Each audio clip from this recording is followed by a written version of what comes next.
فأعوذ بالله من الشيطان الرجيم بسم الله الرحمن الرحيم إن الدين عند الله الإسلام صدق الله مولانا العظيم۔ بارگاہ رسالت محاب صلی اللہ تعالی علیہ وسلم میں درود پاک کا ہدیہ پیش کریں۔ اللہم صلی علی سیدنا محمد معدن الجود والکرم وآلہ واصحابہ الکرام وابنہ الکریم وبارک وسلم صلاۃ دائمۃ سرمدا ابدا۔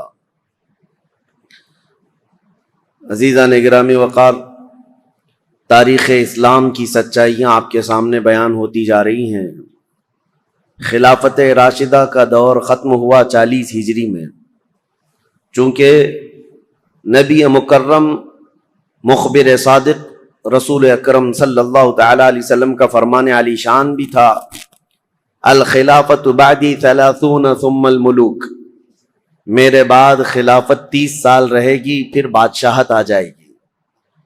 تو یہ جو خلافت ہے اس کو خلافت راشدہ کہا جاتا ہے۔ اس کے بعد جو آئے ان کو بظاہر خلیفہ تو کہا جاتا ہے، لیکن اس حدیث پاک کی روشنی میں خلفائے راشدین کے بعد جو آئے ان کو بادشاہ کہا جاتا ہے، کیونکہ خلیفہ جو لفظ ہے یہ بہت ہی بامعنی لفظ ہے، اور خلافت جو جس کو زیب دیتی ہے اس کے اندر بہت سارے گر ہونی چاہیے، بہت سارے ہنر ہونے چاہیے، بہت سارے اخلاق حمیدہ ہونی چاہیے۔ خلافت راشدہ کا جو دور ہے 30 سال چلا، یہ اسلام کا سنہری دور ہے، بلکہ اس کو خلاصہ اسلام کہا جاتا ہے۔ یعنی خلفائے راشدین کا جو دور ہے، اسلام کی ترویج و اشاعت اور اس کا صحیح چہرہ لوگوں تک پوری دنیا میں پہنچانے میں یہ دور بڑا اہم کردار رکھتا ہے۔ پھر اسلام پھیلتا رہا، لیکن اس دور کی مثال نہیں مل سکتی۔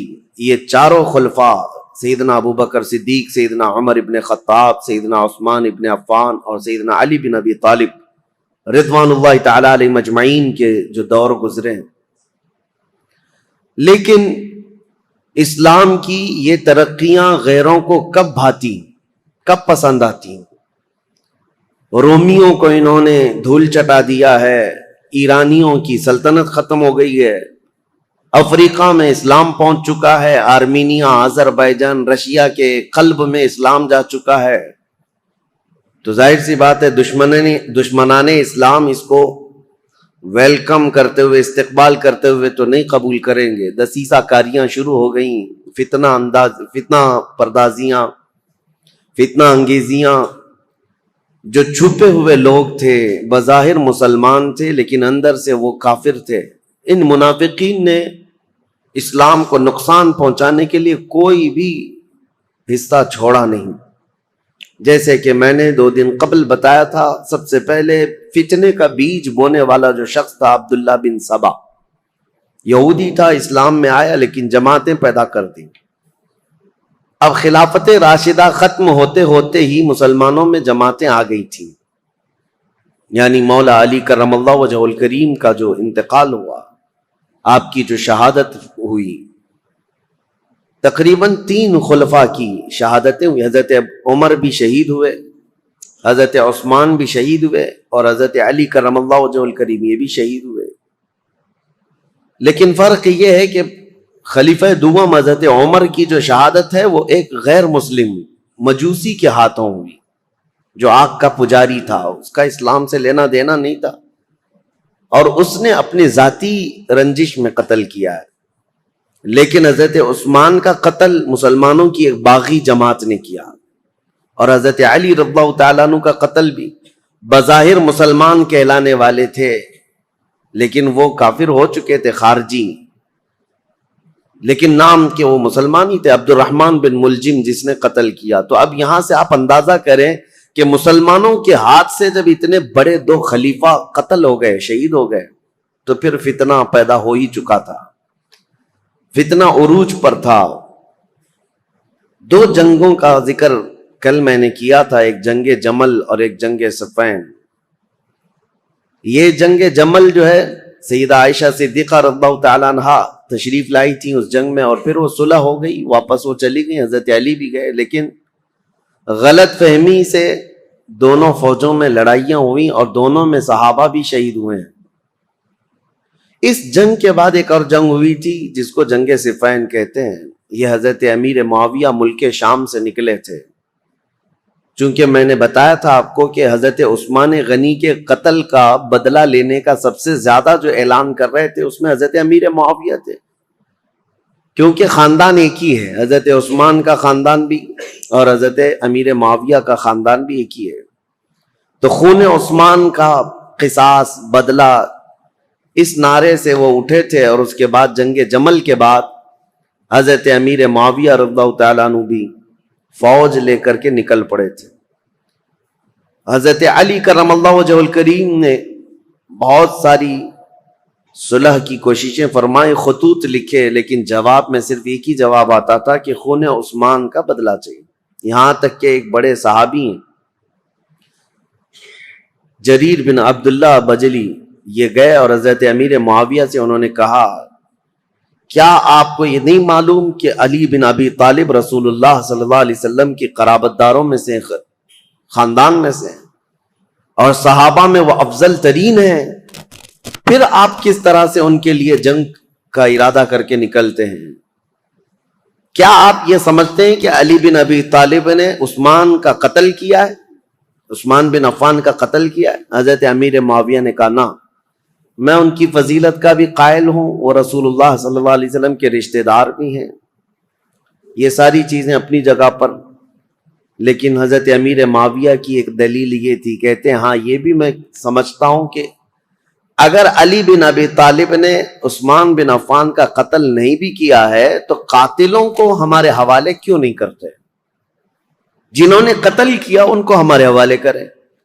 تو حضرت علی کرم اللہ وجہہ الکریم کے پاس انہوں نے خط لا کر کے دیا کہ امیر معاویہ تو یوں کہہ رہے ہیں۔ حضرت علی نے کہا، مجھ سے وہ لوگ ایسی چیز کا مطالبہ کر رہے ہیں جو میرے ہاتھ میں ہے ہی نہیں۔ حضرت عثمان غنی کے قاتل کون ہیں یہ پتہ ہی نہیں ہے، تو کیسے ان کے حوالے کیا جائے؟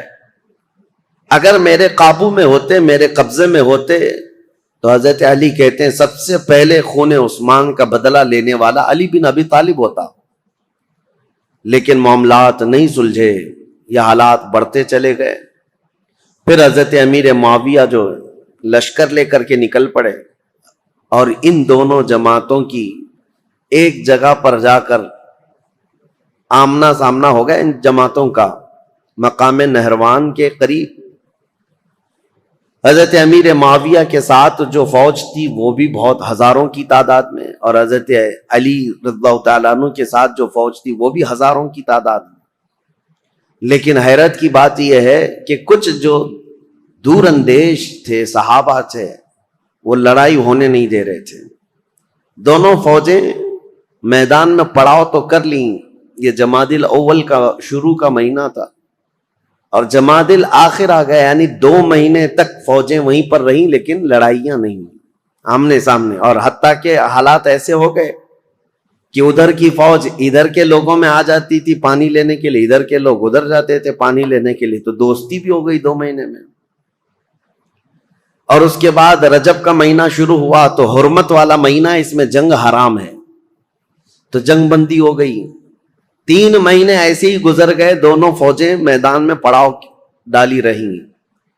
پھر اس کے بعد حضرت علی رضی اللہ تعالیٰ عنہ اور حضرت امیر معاویہ رضی اللہ تعالیٰ عنہ دونوں کے درمیان یہ خط و کتابت بھی چلتے رہے، صلح کی باتیں بھی چلتی رہیں، لیکن جیسے کہ میں نے کہا صبائی فتنہ یہاں پر بھی موجود تھا دونوں جماعتوں میں، اور دونوں جماعتوں کو جنگ پر بھڑکانے کے لیے شرانگیز دونوں جگہ موجود تھے، بھڑکاتے رہتے تھے۔ اور اس کے بعد ناگہانی رجب کا مہینہ ختم ہوا تو اچانک ان دونوں میں مٹ بھیڑ ہوئی، جس میں حضرت علی رضی اللہ تعالیٰ عنہ کی طرف سے آئے ہوئی جماعت میں 25,000 لوگ قتل ہوئے تھے، حضرت امیر معاویہ کی طرف سے آئے ہوئے لوگوں میں 45,000 لوگ قتل ہوئے تھے۔ اس ایک جنگ میں 70,000 لوگ قتل ہوئے ہیں، یہ معمولی چیز ہے؟ 70,000 لوگ کام آ گئے، جان سے ہاتھ دھو بیٹھے، حتیٰ کہ قتل اتنا ہو چکا تھا کہ ایک ایک دن جنگ کو روکنا پڑتا تھا میتوں کو یعنی کفن پہنانے کے لیے، نماز پڑھنے کے لیے، دفن کرنے کے لیے۔ ہزاروں عورتیں بیوہ ہو گئیں، ہزاروں کی تعداد میں بچے یتیم ہو گئے اس ایک جنگ میں۔ پھر حضرت امیر معاویہ نے سمجھ لیا، کیونکہ شامی فوج جو ہے اب کمزور پڑ گئی تھی، جو حضرت امیر معاویہ کے ساتھ آئی تھی، اور حضرت علی کے ساتھ جو فوج لڑ رہی تھی وہ عراقی فوج تھی، کیونکہ حضرت علی کا دارالخلافہ کوفہ تھا جو عراق میں ہے۔ عراقی فوج اور شامی فوج دونوں میں لڑائیاں ہیں، اور حجاز کے لوگ یعنی مدینہ، مکہ، یہاں کے سب لوگ حضرت علی کرم اللہ وجہہ الکریم کے ساتھ تھے۔ اب حضرت امیر معاویہ نے یہ جب دیکھا کہ شامی فوج 45,000 کی تعداد میں قتل ہو گئی، جو اب تک کی کسی بھی جنگ میں اتنی بڑی تعداد قتل نہیں ہوئی تھی، یہ بہت بڑی تعداد ہے، تو انہوں نے پھر یہ اپنی فوج میں تقریر کرنا شروع کیا کہ اگر شامی فوج اس طرح سے ماری جانے لگ جائے تو پھر جو ہم نے علاقے فتح کیے تھے رومن ایمپائر سے، وہ تو رومی فوجی عیسائی سب پھر سے ملک شام پر حملہ کریں گے، ہمارے علاقے حاصل کر لیں گے۔ اور پھر حضرت امیر معاویہ نے عراقی فوج کو بھی بتایا کہ اے عراق کے رہنے والوں، تمہارے بھی 25,000 قتل ہو گئے، اسی طرح سے اگر تمہارا بھی قتل جاری رہا اور یہ جنگ جاری رہی تو جو تم نے علاقے فتح کیے پرشین ایمپائر سے، یعنی ایران کی جو پہلی کی حکومت تھی کسرا کی، اس سے جو علاقے تم نے فتح کیے، یہ پرشین ایمپائر کے لوگ جو پجاری ہیں آگ کے، وہ دوبارہ عراق کو حاصل کر لیں گے اور تمہارے پاس اپنے آپ کو بچانے کے لیے لوگ نہیں رہیں گے۔ یہ حکمت کے ساتھ، ظاہر سی بات ہے اتنا قتل ہونے کے بعد اب دونوں کے درمیان فکر آ گئی۔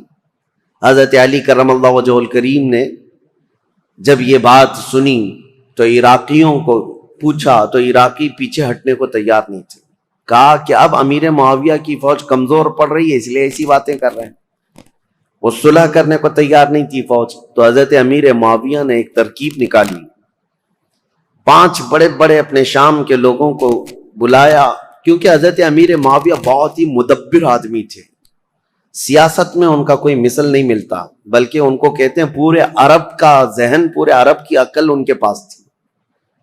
حضرت امیر معاویہ انہوں نے 5 بڑے بڑے قرآن مصحف جس میں قرآن لکھا ہوا تھا، قرآن پاک کے نسخے منگوائے اور کہا قرآن پاک کو اٹھاؤ اور ہم یہ اعلان کرتے ہیں کہ ہم آپس میں قرآن کو حکم بنائیں گے اور اس کے مطابق اپنے آگے کے معاملات طے کریں گے۔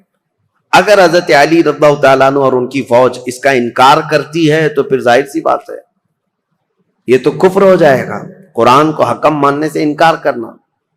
تو حضرت امیر معاویہ کی یہ ترکیب تھی، 5 بڑے بڑے قرآن اٹھا کر کے وہ لائے اور پیچھے اور بھی سینکڑوں لوگ قرآن سر پہ اٹھا کر کے لے آئے اور اعلان کیا عراقی فوج کے سامنے، حضرت علی کے سامنے، کہ یہ ہم لوگ جنگ بندی چاہتے ہیں اور قرآن جو ہے اس کو ہم حکم بنانا چاہتے ہیں اور اس کے مطابق ہم آگے کام کریں۔ حضرت علی اگر انکار کرتے تو ان کی فوج میں ہی لوگ آپ کے باغی ہو جاتے ہیں کہ آپ نے تو قرآن کا انکار کر دیا۔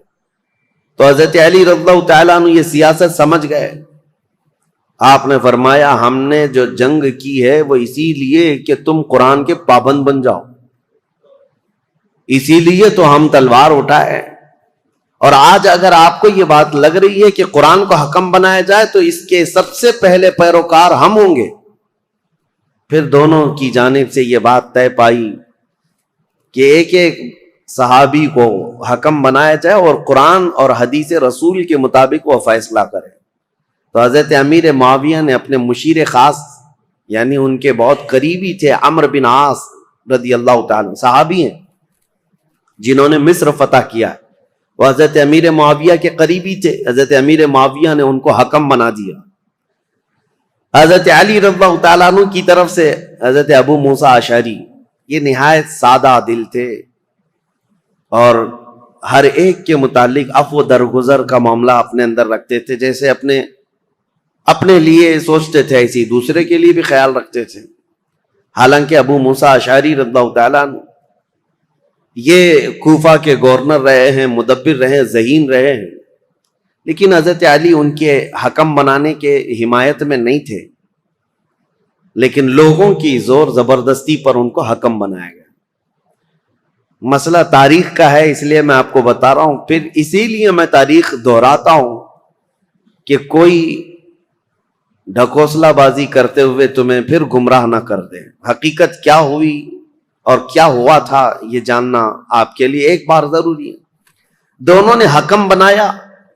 حضرت عمرو بن عاص یہ ہمیشہ اپنے تدبر اور تفکر کو کام میں لاتے، اور جب بھی حضرت ابو موسیٰ اشعری آتے تو ان کا نہایت شاندار استقبال اور تعظیم و تکریم کرتے اور کہتے، ابو موسیٰ اشعری آپ مجھ سے رتبے میں بڑے ہیں، آپ رسول اللہ کے صحابی ہیں، آپ سے پہلے میں ہو ہی نہیں سکتا۔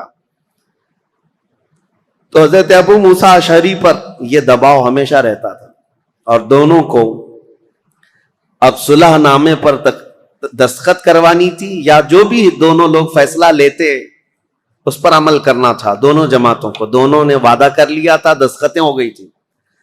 اب یہ دونوں صحابہ کو ٹائم دیا گیا، رمضان شروع ہونے سے پہلے تک آپ اپنا حکم نامہ یا جو آپ کا فیصلہ ہے وہ سنا دیں۔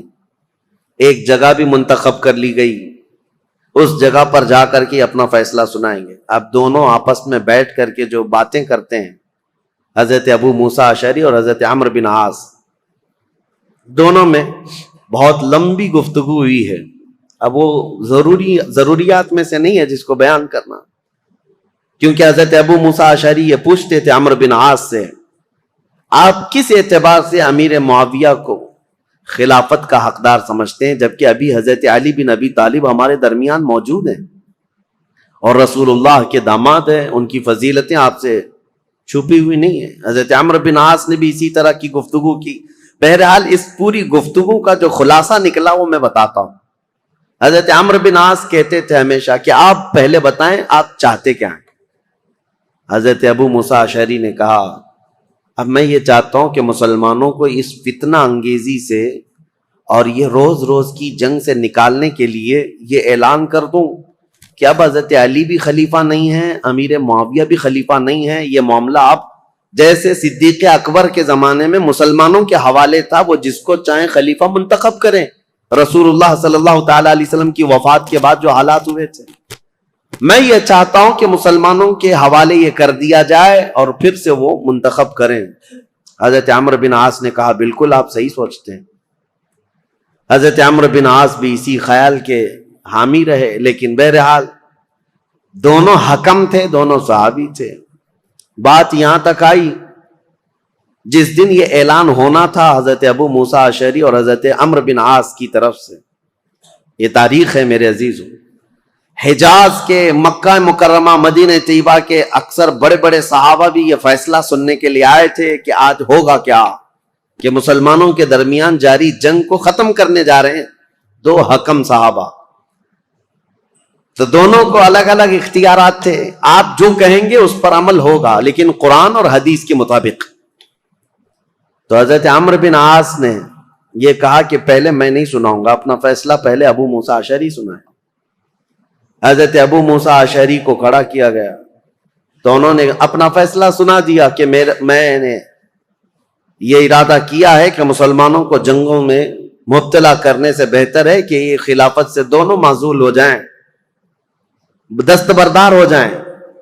جبکہ امیر معاویہ رضی اللہ تعالیٰ عنہ کی اس وقت بھی کچھ لوگ خلافت کا اعلان کرتے تھے اور یہ خلافت کا معاملہ تھا، تو آپ نے کہا دونوں دستبردار ہو جائیں، مسلمانوں کے حق میں یہ فیصلہ ہو جائے۔ حضرت عمرو بن عاص نے یہ نہیں کہا، وہ کھڑے ہوئے کہا، دو حکم تھے، ان میں سے ایک حکم نے اپنا فیصلہ سنایا، ابو موسیٰ اشعری، انہوں نے اپنے فریق حضرت علی کو معزول کر دیا، لیکن میں اپنے فریق امیر معاویہ کو معزول نہیں کرتا،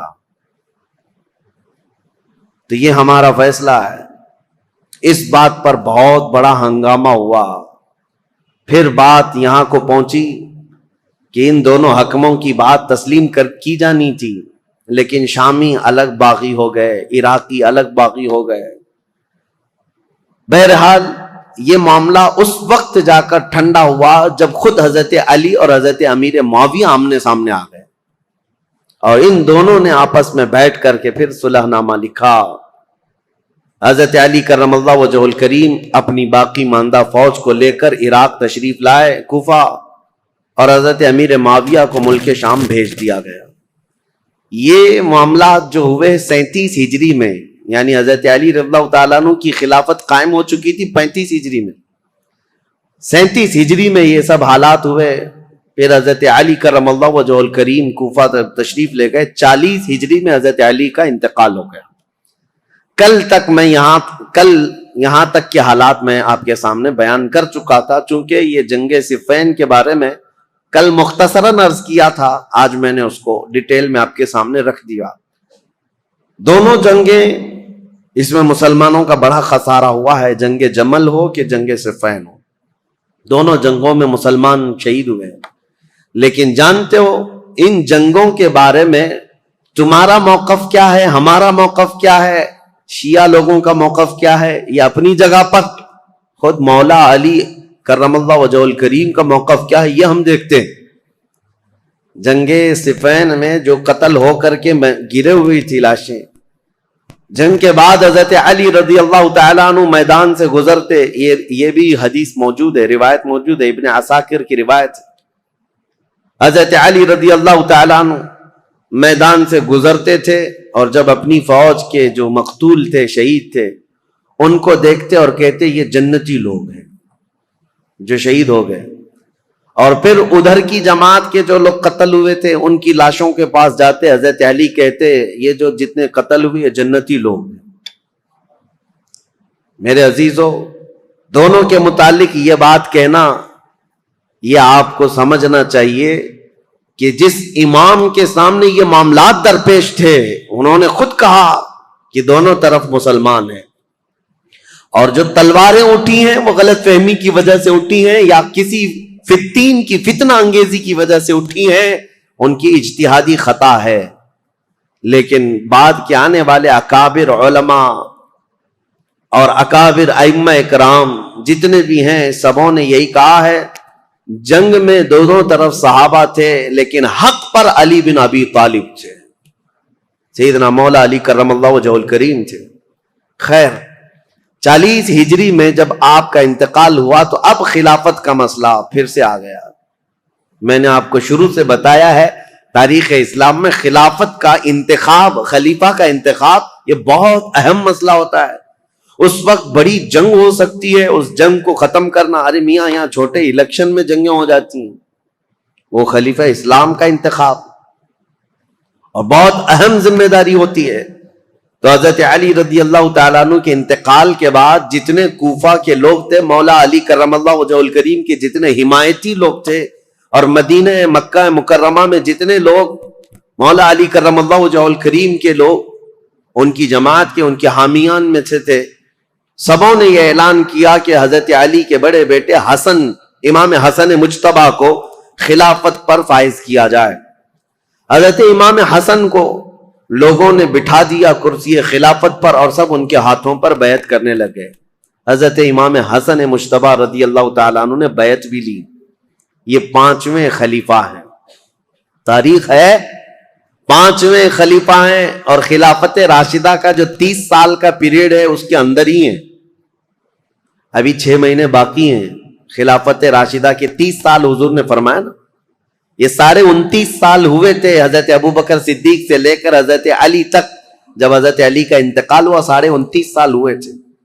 اور اسی کے بعد حضرت امام حسن نے بھی اعلان کیا، اور ادھر ملک شام میں دمشق میں حضرت امیر معاویہ نے اپنی خلافت کا اعلان کیا. اور شام کے جتنے لوگ تھے وہ سب کے سب حضرت امیر معاویہ کے ہاتھ پر بیعت کر لی. اب یہ خلافت کا تنازع، یعنی بیک وقت 2 خلیفہ کا اعلان، یہ سب سے پہلے خلافت راشدہ کے بعد ہوا. حضرت علی کے زمانے میں کبھی بھی حضرت امیر معاویہ نے اپنے خلیفہ ہونے کا اعلان نہیں کیا. یہ کہتے رہے کہ خلافت کے حقدار ہم بھی ہیں، لیکن خلیفہ ہونے کا عام اعلان کبھی نہیں کیا. اور حضرت علی کے انتقال کے بعد بیک وقت 2 خلیفہ کا اعلان. اہل مدینہ جتنے تھے وہ سب حضرت امام حسن کے ہاتھ پر بیعت کیے. اہل مکہ جتنے تھے وہ امام حسن کے ہاتھ پر بیعت کیے. اہل عراق جتنے تھے وہ امام حسن کے ہاتھ پر بیعت کیے. اب سیدنا امام حسن کی خلافت کا دور ہے تو ظاہر سی بات ہے میرے عزیزوں کچھ باتیں امام حسن مجتبی کی سننا بھی ضروری ہے. رسول اللہ صلی اللہ تعالی علیہ وسلم کے یہ وہ عظیم نواسے ہیں جن کو خود رسول اللہ میں اپنا بیٹا کہتے تھے، اور مدینے میں موجود صحابہ کہتے ہیں رسول کریم صلی اللہ تعالی علیہ وسلم سے سب سے زیادہ ملتی جلتی شکل اگر کسی کی تھی تو امام حسن مجتبی کی تھی.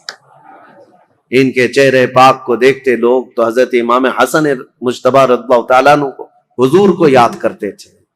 اور امام حسن کی فضیلت کیا تھی؟ یہ نبی پاک صلی اللہ تعالی علیہ وسلم کے وہ محبوبوں میں سے ہیں، دونوں شہزادے حسن و حسین رضی اللہ تعالیٰ عنہما. حضرت ابو ہریرہ رضی اللہ تعالیٰ عنہ ان حدیثوں کے راوی ہیں جنہوں نے مدینہ طیبہ میں خود اپنی آنکھوں سے دیکھا ہے حضور اکرم صلی اللہ تعالیٰ علیہ وسلم کس قدر ان دونوں شہزادوں سے پیار کرتے. یہاں تک کہ ایک مرتبہ امام حسن کو اور امام حسین کو یا صرف امام حسن کو کندھے پر سوار کر کے حضور مدینے میں چل رہے تھے. کسی صحابی نے دیکھ کر کے حضرت امام حسن کی طرف دیکھ کر کہا شہزادے کتنی اچھی سواری پایا ہے. کونین کا آقا و مولا سید الانبیاء جس کے دوش پر تو سواری کر رہا ہے. نبی پاک صلی اللہ تعالی علیہ وسلم نے اس صحابی سے فرمایا تم نے صرف سواری دیکھا یہ بھی تو دیکھو سوار بھی کتنا اچھا ہے، سوار بھی کتنا اچھا ہے. نبی کریم صلی اللہ تعالی علیہ وسلم ان شہزادگان سے بے حد محبت کرتے تھے. یہاں تک ارشاد ہے حدیث میں ہما ریحانتی فی الجنہ ہما ریحانتی فی الدنیا. حضور صلی اللہ تعالی علیہ وسلم نے فرمایا کہ یہ دونوں شہزادے میرے لیے دنیا میں جنت کے دو پھولوں کی طرح. اسی لیے حضور ان کی گردنوں کو سونگھتے تھے اور ان کے چہروں کو جب بوسہ لیتے تھے تو آپ ان کو سونگھا کرتے. صحابہ یہی کہتے کہ آپ ان بچوں کو سونگھتے ہیں. چومنے کا بوسہ دینے کا رواج تو ہے، سونگھنے کا کیا ہے؟ نبی کریم صلی اللہ تعالی علیہ وسلم یہ فرماتے یہ جنت کے دو حسین پھول ہیں اور ان کے نام عرب میں بالکل نیو نام تھے، بالکل جدید. اس سے پہلے حسن نام بھی عربوں میں نہیں پایا جاتا تھا، حسین نام بھی نہیں پایا جاتا تھا. صحابہ کہتے ہیں اللہ تعالیٰ نے یہ دونوں نام بچائے رکھے، محفوظ رکھے اور رسول اللہ کے نواسوں کے سب سے پہلے نام رکھے گئے حسن اور حسین. سیدنا امام حسن اور حسین ان کی فضیلتیں کیا بیان کی جائیں. اب چونکہ امام حسن کی خلافت کا دور ہے تو ان کے بچپن کے حالات نبی کریم صلی اللہ تعالی علیہ وسلم کی آغوش تربیت میں انہوں نے پروان چڑھی پایا ہے. تو اس سے بہتر اور کیا چیز بیان کی جائے جن کو نبی کریم صلی اللہ تعالی علیہ وسلم نے اپنے ہاتھوں سے کھلایا ہو، اپنے ہاتھوں سے سلایا ہو، اپنے ہاتھوں سے پہنایا ہو، اور جب حضور نماز میں چلے جائیں تو یہ بچے حضور پر سوار ہو جائیں. اس قدر حسین اور خوش نما ماحول میں انہوں نے تربیت پائی ہے مدینہ طیبہ میں. نبی کریم صلی اللہ تعالی علیہ وسلم کی آغوش محبت میں پروان چڑھنے والے یہ جوانوں کی فضیلتیں بیان سے باہر ہیں. حضور نے فرمایا میرے یہ دونوں بچے جنتی جوانوں کے سردار ہیں. اور حضور اکرم صلی اللہ تعالی علیہ وسلم نے خاص امام حسن کے لیے جو ایک بات فرمائی، چونکہ خلافت امام حسن کی بات چل رہی ہے. ایک بار رسول پاک صلی اللہ علیہ وسلم خطبہ دے رہے تھے ممبر پر کھڑے تھے تو امام حسن ایک پاؤں کو پکڑے ہوئے تھے حضور صلی اللہ علیہ وسلم کی، حضور کے قدم مبارک کو پکڑے ہوئے تھے. جب حضور ممبر پر خطبہ دے رہے ہیں، نبی کریم صلی اللہ تعالی علیہ وسلم نے خطبہ دیتے دیتے لوگوں کو یہ ارشاد فرمایا لوگوں اس بچے کو پہچانو، ایک دور آئے گا میرا یہ بچہ سردار ہوگا اور میری امت کی دو بڑی جماعتوں میں صلح کر آئے گا. حضور صلی اللہ تعالی علیہ وسلم کا فرمان کب؟ جب امام حسن کی عمر بہت چھوٹی سی تھی، بچپن میں رسول پاک صلی اللہ تعالی علیہ وسلم کا قدم پاک پکڑ کر بیٹھے ہوں خطبے کے دوران. اس وقت رسول اللہ نے یہ بشارت دی تھی کہ میرا یہ بیٹا سردار ہوگا اور دو بڑی جماعتوں میں صلح کرائے گا. بہرحال فضیلتیں بیان سے باہر ہیں. آپ نہایت ہی متقی پرہیزگار، یہاں تک کہ صحابہ اور تابعین نے کہا ہے، امام حسن بصری اور دیگر تابعین سے یہ روایت ہے کہ امام حسن بصری سے زندگی بھر میں کسی نے سخت جملہ نہیں سنا. ایک ہی مرتبہ ان کا عمیر بن عثمان ان سے کچھ زمین کے معاملات کو لے کر کے مسئلہ ہوا. انہوں نے بہت انہیں سمجھایا. امام حسن کبھی بھی سخت جملہ نہیں کہتے تھے اور نہ ہی زندگی میں کبھی کسی نے ان سے گالیاں سنی، کبھی نہیں ہوا. حضرت امام حسن بہت بردبار کس کو کہتے ہیں؟ سب سے زیادہ برداشت کی طاقت رکھنے والا. امام حسن کے اندر یہ جذبہ تھا، کبھی کسی کے خلاف سخت جملہ استعمال نہیں کیا. عمیر بن عثمان سے جب یہ معاملہ ہوا تو لوگوں نے آ کر کے کہا کہ آپ کی ساری دلیلیں، ساری باتیں انہوں نے رد کر دی، وہ ماننے کو تیار نہیں.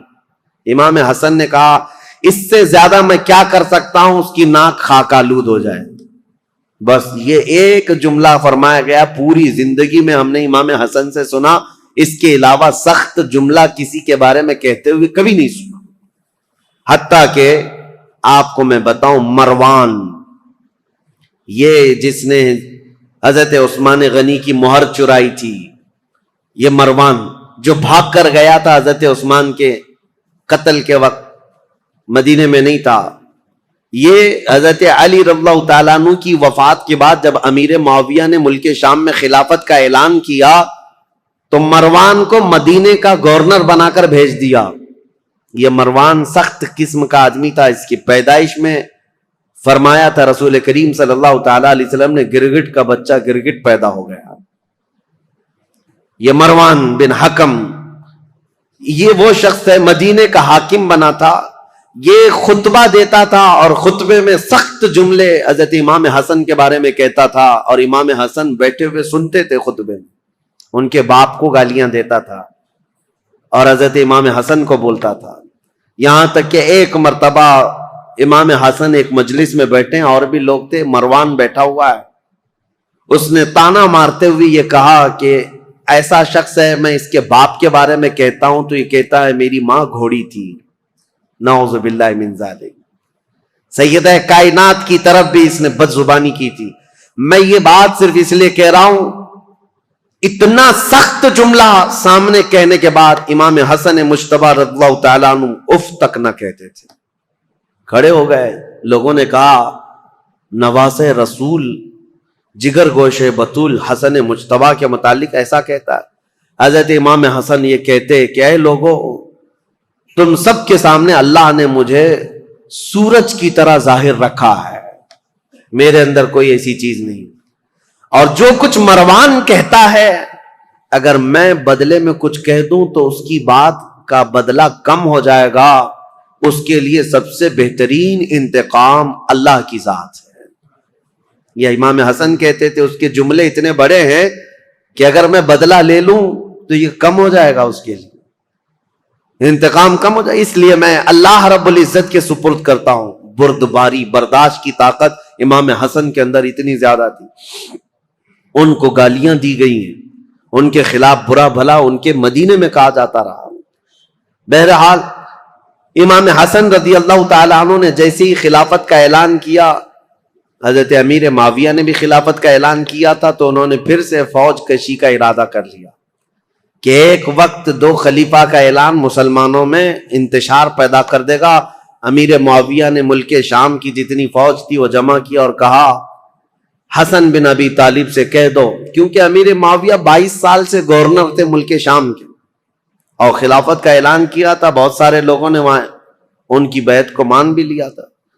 اب حضرت امیر معاویہ رضی اللہ تعالیٰ عنہ اپنی خلافت کے متعلق سب سے بیعت بھی لے رہے تھے، تو امام حسن کے ساتھ جنگ ہونے والی تھی، جیسے جنگ جمل ہوئی، جنگ صفین ہوئی. اور حضرت امام حسن جانتے تھے کتنے مسلمانوں کا قتل وہ دو جنگوں میں ہوا.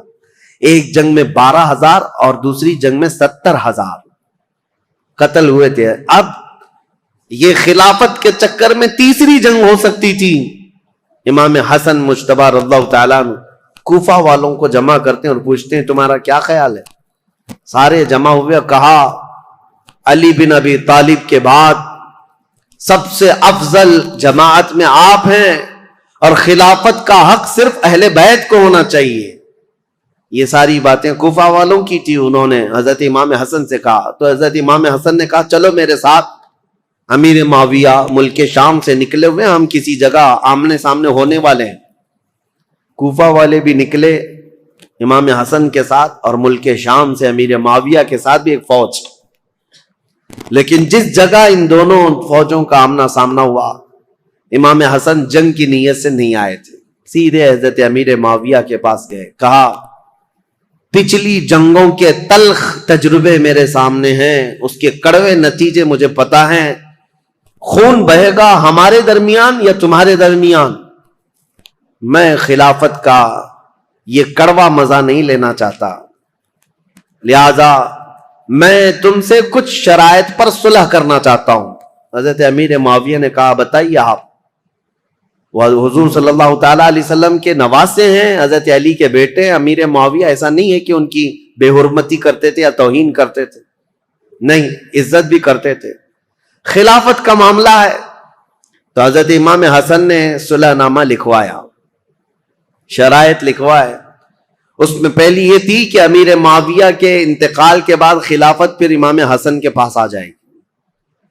دوسری یہ تھی کہ جو علاقے مدینے کے، مکہ کے جو لوگ حضرت علی کرم اللہ تعالی وجہ الکریم کے حامی ہیں، ان سے کوئی سختی نہیں کی جائے گی، باز پرس نہیں کیا جائے گا، یا جو جنگوں میں تمہارے سامنے آ چکے تھے ان سے کوئی بدلہ نہیں لیا جائے گا، کیونکہ اب آپ خلیفہ بن رہے ہیں. آپ کے خلاف جو جنگیں ہوئی ہیں اس زمانے میں، اب ان کو پکڑ کر کے مارا جائے یا ان کو قید کیا جائے، یہ نہیں ہوگا. یہ سب شرطوں میں حضرت امام حسن نے لکھوایا اور کہا کہ اہل حجاز، مکہ مدینے والوں کا اور اہل بیت کا خاص خیال کیا جائے.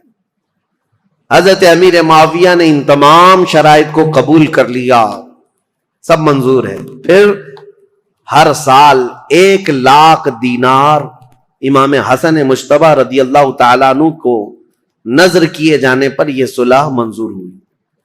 حضرت امیر معاویہ واپس چلے گئے اور امام حسن بھی اپنی فوج کو لے کر واپس آئے، اور کوفہ میں آپ نے ممبر پر کھڑے ہو کر کے اعلان کیا کہ اے لوگو، میں اس خلافت سے دستبردار ہو گیا جس کے لیے مسلمانوں کا خون بہتا جا رہا ہے. میں نے معاویہ بن ابی سفیان کے حوالے اس خلافت کا ذمہ دے دیا ہے. یہ اعلان کرنے کے بعد اب پورے خطہ اسلام میں ایک ہی خلیفہ تھا، وہ امیر معاویہ کی ذات. امام حسن 6 مہینے تک خلیفہ رہے اور 6 مہینے کے بعد دستبردار ہو گئے. اس اعتبار سے خلفائے راشدین میں حضرت امام حسن کا بھی نام آتا ہے. وہ 6 مہینے جو بچے تھے وہ خلافت راشدہ کے، اس میں امام حسن نے خلافت کی. لیکن ظاہر سی بات ہے کچھ لوگ چڑھاتے ہیں، کچھ لوگ اتارتے ہیں، یہ ہر زمانے میں رہتے ہیں. حضرت حسن کے بہت سارے لوگ مخالف ہو گئے کوفہ میں ہی. کہا ہم تو آپ کے لیے جان لٹانے والے تھے، ہم تو آپ کے لیے گردنیں لٹانے والے تھے، آپ نے تو جا کر اس سے صلح کر لی، ہم آپ کی صلح کو نہیں مانتے، آپ کو خلیفہ ہونا چاہیے تھا.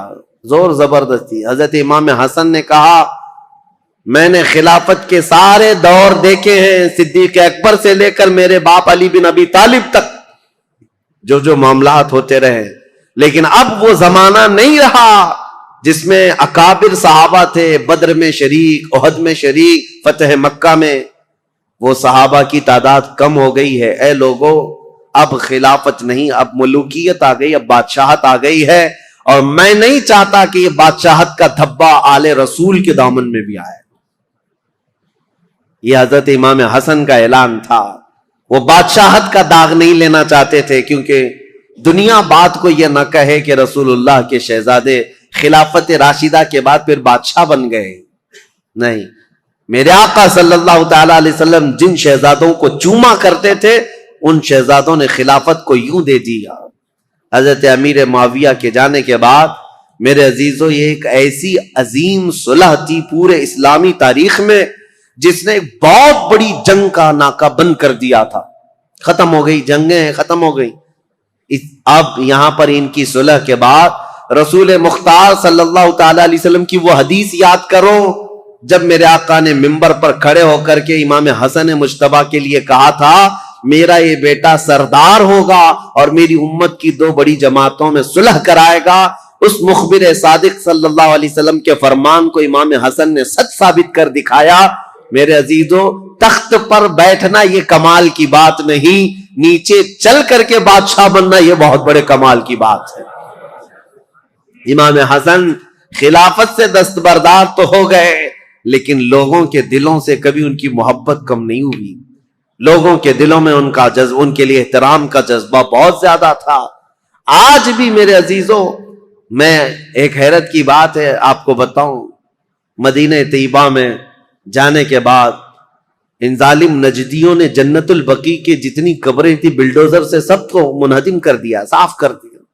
پہلے سب کی قبریں تھی، سیدہ کائنات فاطمۃ الزہرا کی، سیدنا امام حسن کی وہیں پر مدینہ طیبہ میں، اور امام باقر، امام زین العابدین یہ وہاں پر ہیں، اور کئی ازواج، ساری ازواج مطہرات حضور کی 2 بیویوں کو چھوڑ کر، اور حضور صلی اللہ تعالی علیہ وسلم کے کثیر صحابہ، عثمان ابن عفان، سب وہاں جنت البقیع میں سب کو بلڈوزر سے ختم کر دیا.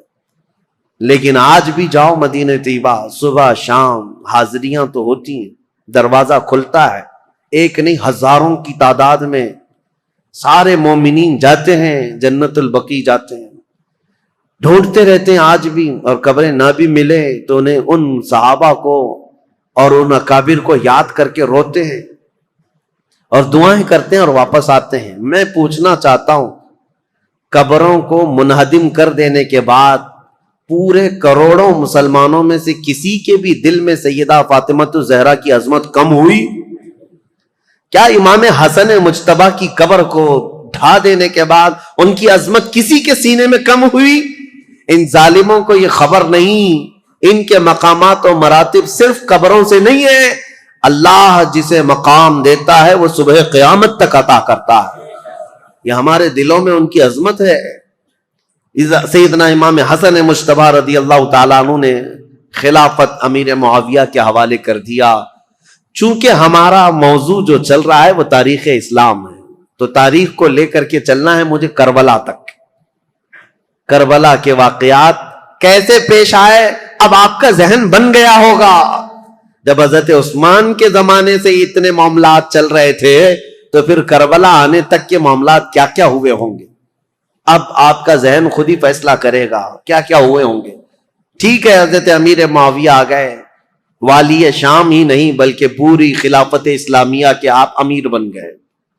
اب ظاہر سی بات ہے امیر معاویہ 40 ہجری میں خلیفہ بنے تو ان کا زمانہ خلافت جو ہے 60 سال تک رہا ہے، یعنی تقریباً 60 ہجری تک رہا ہے. 20 سال آپ نے خلافت کی ہے، تو اب ان کی بھی کچھ سیرت آپ کے سامنے رکھنا ضروری ہے. کون ہے امیر معاویہ؟ کون ہے یہ جو اب 20 سال خلافت کیا؟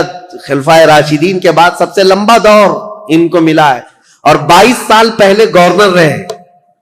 کل 42 سال انہوں نے ملک شام کی رسی پکڑی ہے، باغ ڈور سنبھالا ہے. تو 42 سال تک مسلمانوں پر حکمرانی کرنے والے یہ امیر معاویہ کون ہیں؟ ان کی تاریخ بھی ضروری ہے. لیکن ان کی تاریخ سے پہلے میں امام حسن مجتبی رضی اللہ تعالیٰ عنہ کی خلافت کا دور تو ختم ہوا، لیکن آپ کی زندگی پاک موجود تھی. 3 سال تک اور بھی آپ رہے خلافت ختم ہونے کے بعد بھی. اور اس کے بعد حضرت امام حسن کوفہ میں نہیں مدینہ طیبہ میں رہنے لگ گئے. مدینہ طیبہ میں ایک آپ کی عادتیں ہیں، آپ کی خصلتیں بہت ساری اہم ہیں. اس میں تو ایک چیز یہ، آپ کثرت سے آپ نے شادیاں کی ہیں اور طلاق بھی دیے ہیں. اس کی ایک وجہ یہ بتائی جاتی تھی کہ لوگ، حضرت علی جو ہے اعلان کرتے بھی تھے ممبر پر کہ اے لوگوں، کوفہ کے لوگوں، میرے بیٹے حسن کو اپنی بیٹیاں مت دینا، یہ طلاق دے دیتا ہے. اس کے باوجود لوگ قبیلہ در قبیلہ آ کر کہتے ہم تو اپنی بیٹیاں دیں گے. وجہ یہ ہے کہ لوگ اپنی بیٹیوں کا رشتہ رسول اللہ کے خاندان سے جوڑنا چاہتے تھے کہ نسبت حاصل ہو جائے. اور حضرت امام حسن مجتبی رضی اللہ تعالیٰ عنہ نے صرف نسبت دینے کے لیے شادیاں فرمائیں. اخیر زمانے میں جب آپ مدینہ طیبہ میں تھے تو سیدنا حسن ابن علی بن ابی طالب رضی اللہ تعالیٰ عنہ کو زہر دیا گیا.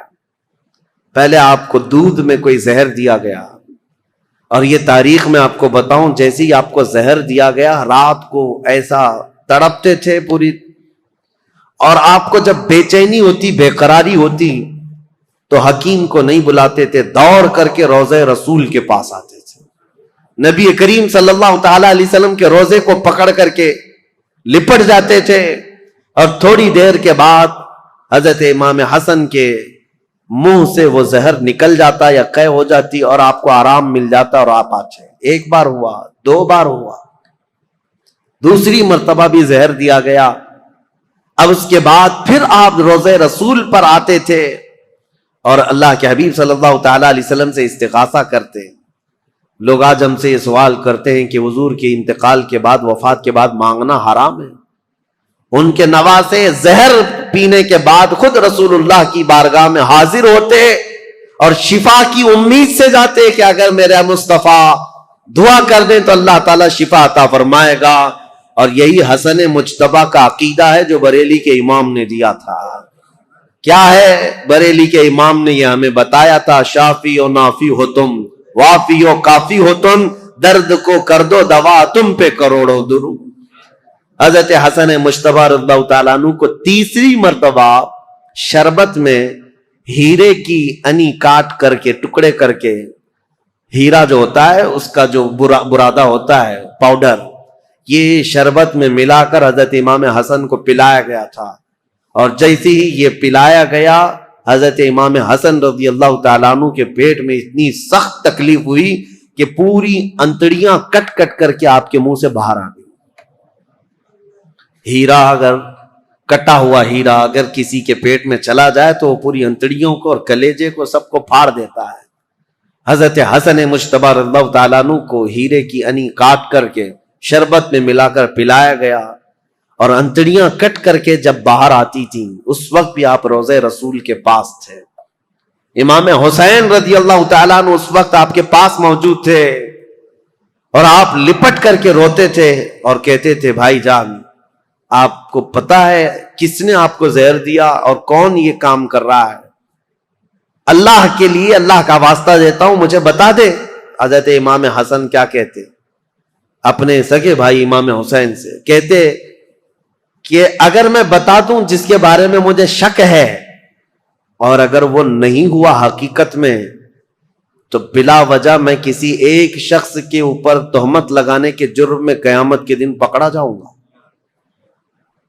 اور اگر وہی شخص ہے جس نے مجھے زہر دیا ہے میرے کہنے کے بعد، اگر وہی شخص ہے تو اس کو تو تم قتل کر ڈالو گے، اور شک میں ایک آدمی کا قتل ہمیشہ سر پر بوجھ رہتا ہے، اس لیے میں یہ معاملہ اللہ کے حوالے کرتا ہوں۔ بہت سارے لوگوں نے، شیعہ لوگوں نے تو روایتیں ہی بیان کی ان کی بیوی نے زہر دیا تھا۔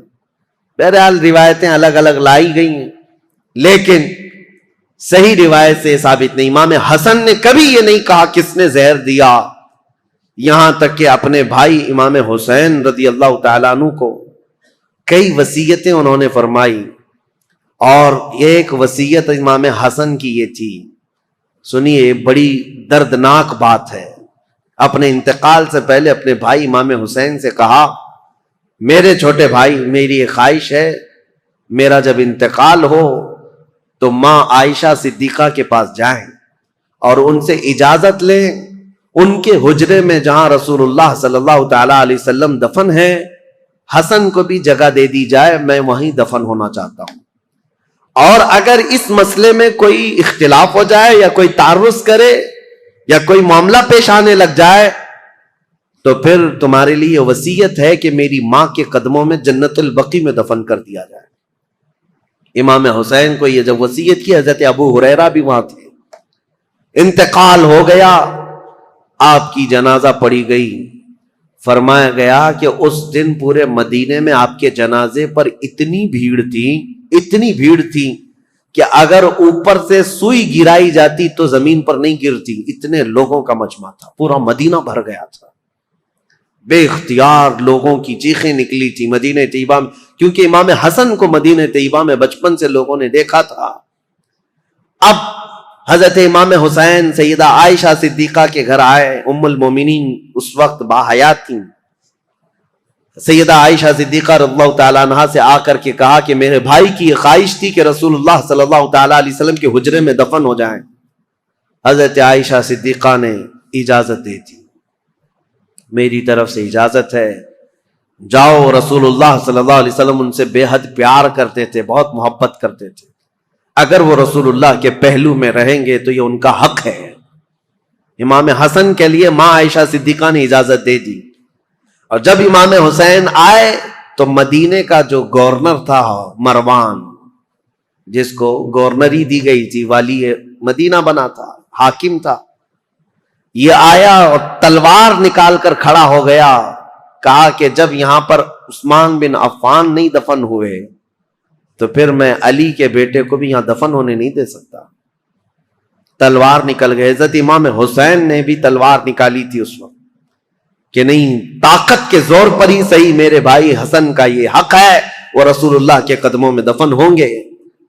لیکن جب یہ جنگ ہونے جیسی نوبت آئی تو حضرت امیر معاویہ، حضرت ابو ہریرہ رضی اللہ تعالیٰ عنہ جو کثرت سے رسول اللہ کی حدیثوں کے راوی ہیں، وہ اس وقت امام حسین کے پاس آئے اور کہا، پہلے تو انہوں نے مروان کو اتنی ڈانٹ لگائی اور کہا تو ظلم کی تلوار اپنے ہاتھ میں پکڑا ہے، تجھے پتا ہے کس کے متعلق یہ بات کی جا رہی ہے؟ رسول اللہ کے نواسے ہیں، جن کے گھر سے پوری دنیا میں شریعت نکلی ہے، جن کے گھر بے اجازت جبرائیل نہیں آتے تھے، تجھے پتا ہے؟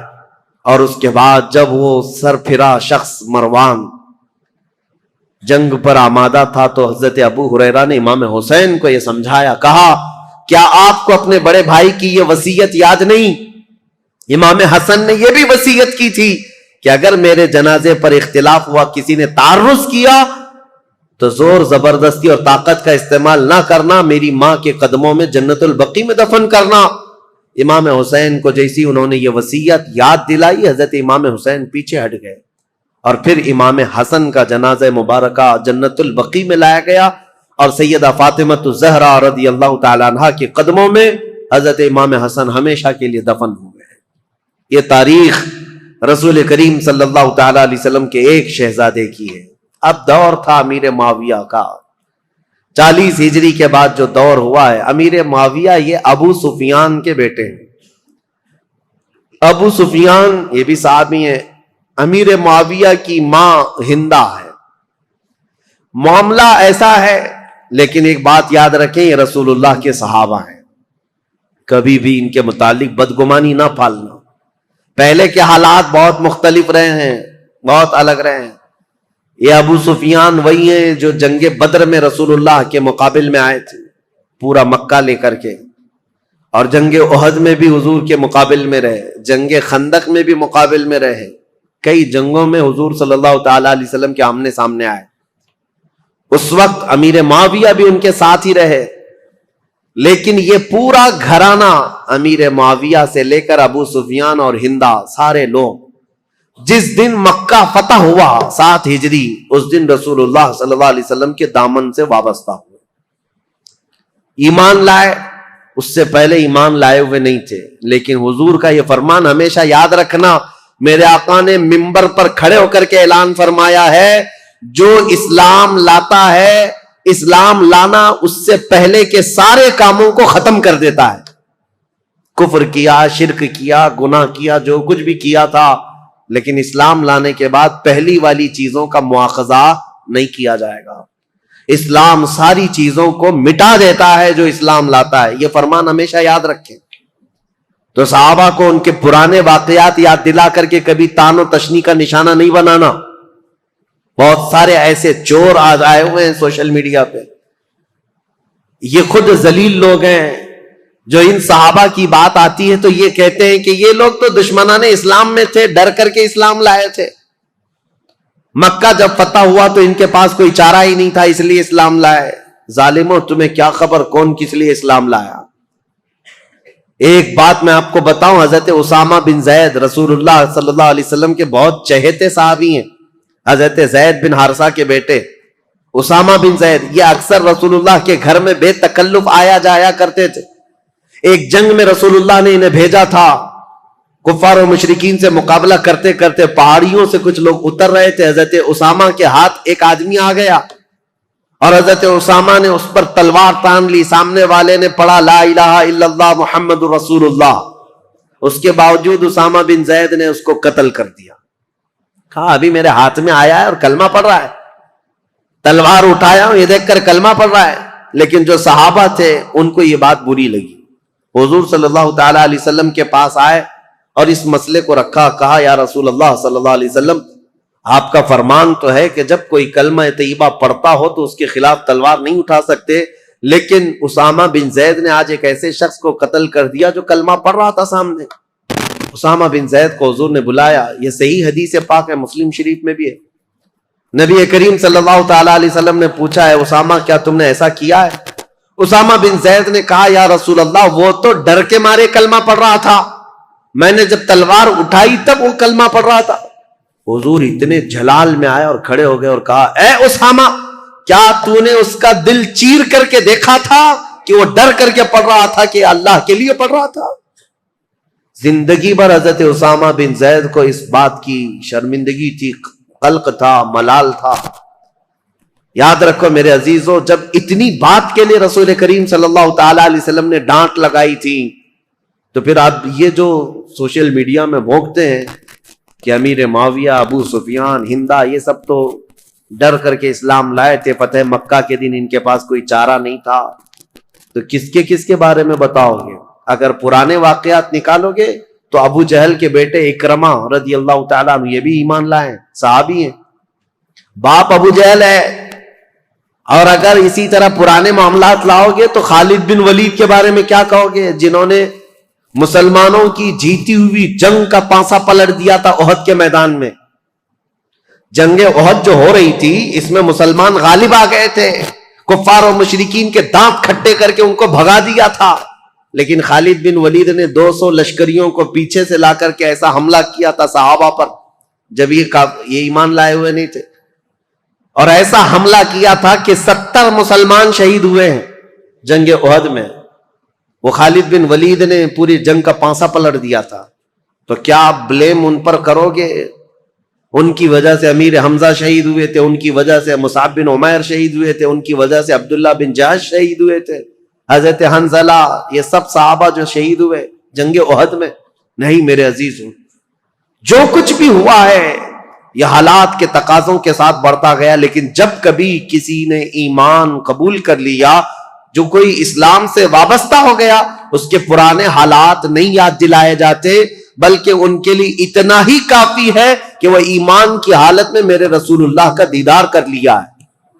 یہ مقام قیامت تک اب کسی کو ملنے والا نہیں ہے. حضرت ابو سفیان رضی اللہ تعالیٰ عنہ یہ اگرچہ جنگوں میں حضور کے خلاف آتے رہے, لیکن فتح مکہ کے بعد جب اسلام لائے تو دل کے ساتھ, عقیدت کے ساتھ اور یقین کے ساتھ ایمان لائے ہوئے صحابہ میں سے.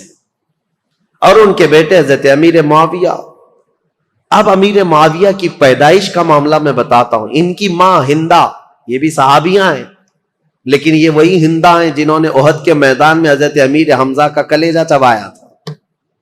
دیکھیے حالات کو اگر آپ بتائیں گے تو معاملات بہت سارے ہوئے ہیں, کیونکہ اس وقت جنگیں چل رہی تھیں, اور امیر حمزہ کا کلیجہ انہوں نے اس لیے چبایا تھا کہ ہندا کے باپ کو امیر حمزہ نے بدر میں مارا تھا, ہندا کے بھائی کو قتل کیا تھا. تو جس کے گھر میں یہ سب معاملات چل رہے ہوں, جنگوں کا تقاضا تھا اس وقت, لیکن بعد میں وہ ایمان لائیں اور صحابیت کا شرف بھی حاصل کیا.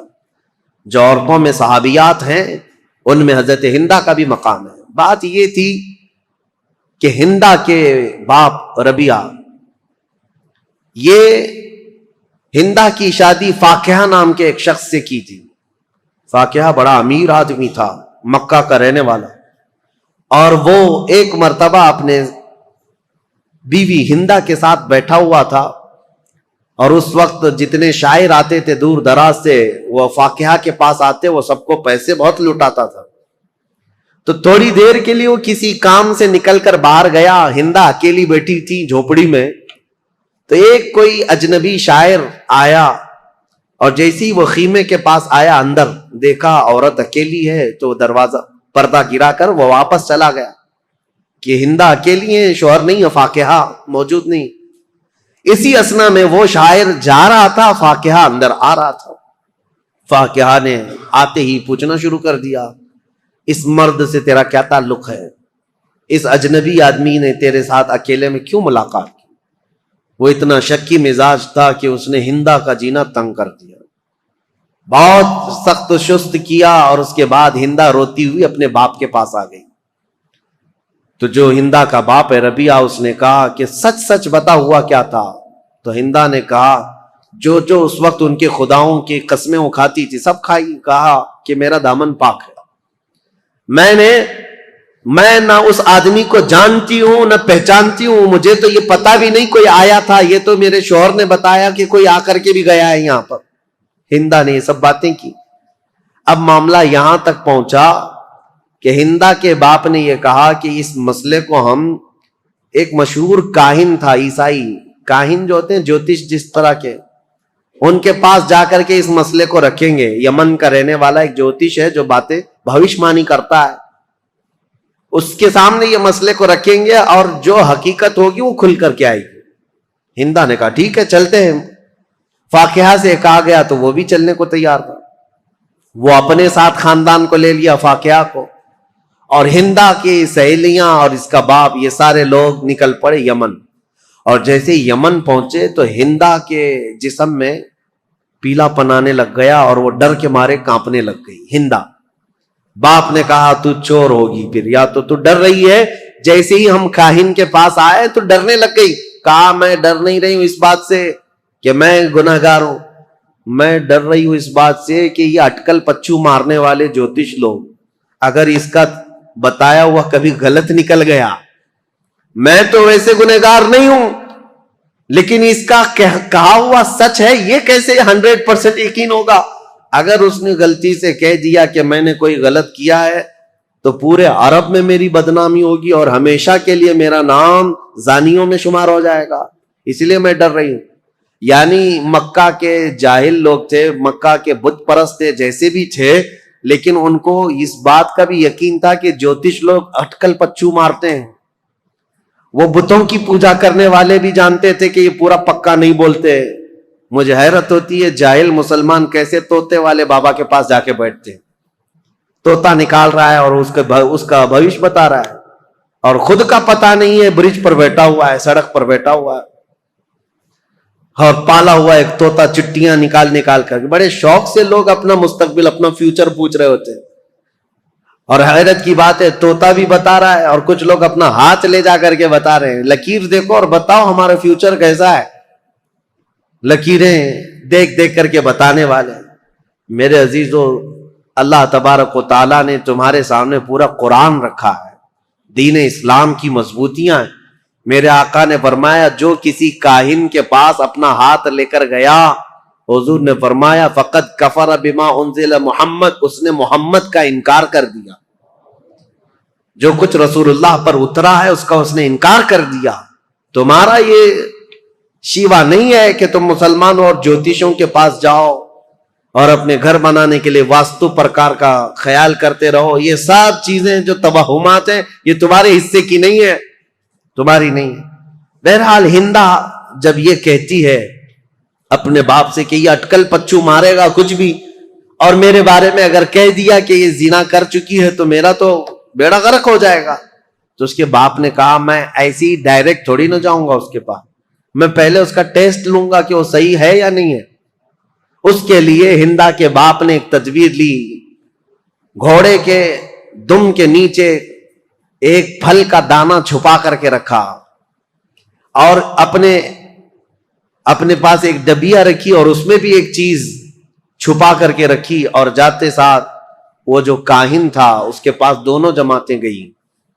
اور جانے کے بعد ہندا کے باپ نے کہا جوتش صاحب، کاہن صاحب، ہم آپ کے پاس ایک مسئلہ لے کر آئے، لیکن اس سے پہلے ہم آپ کو آزمانا چاہتے ہیں کہ تم کہاں تک پہنچے ہوئے ہو.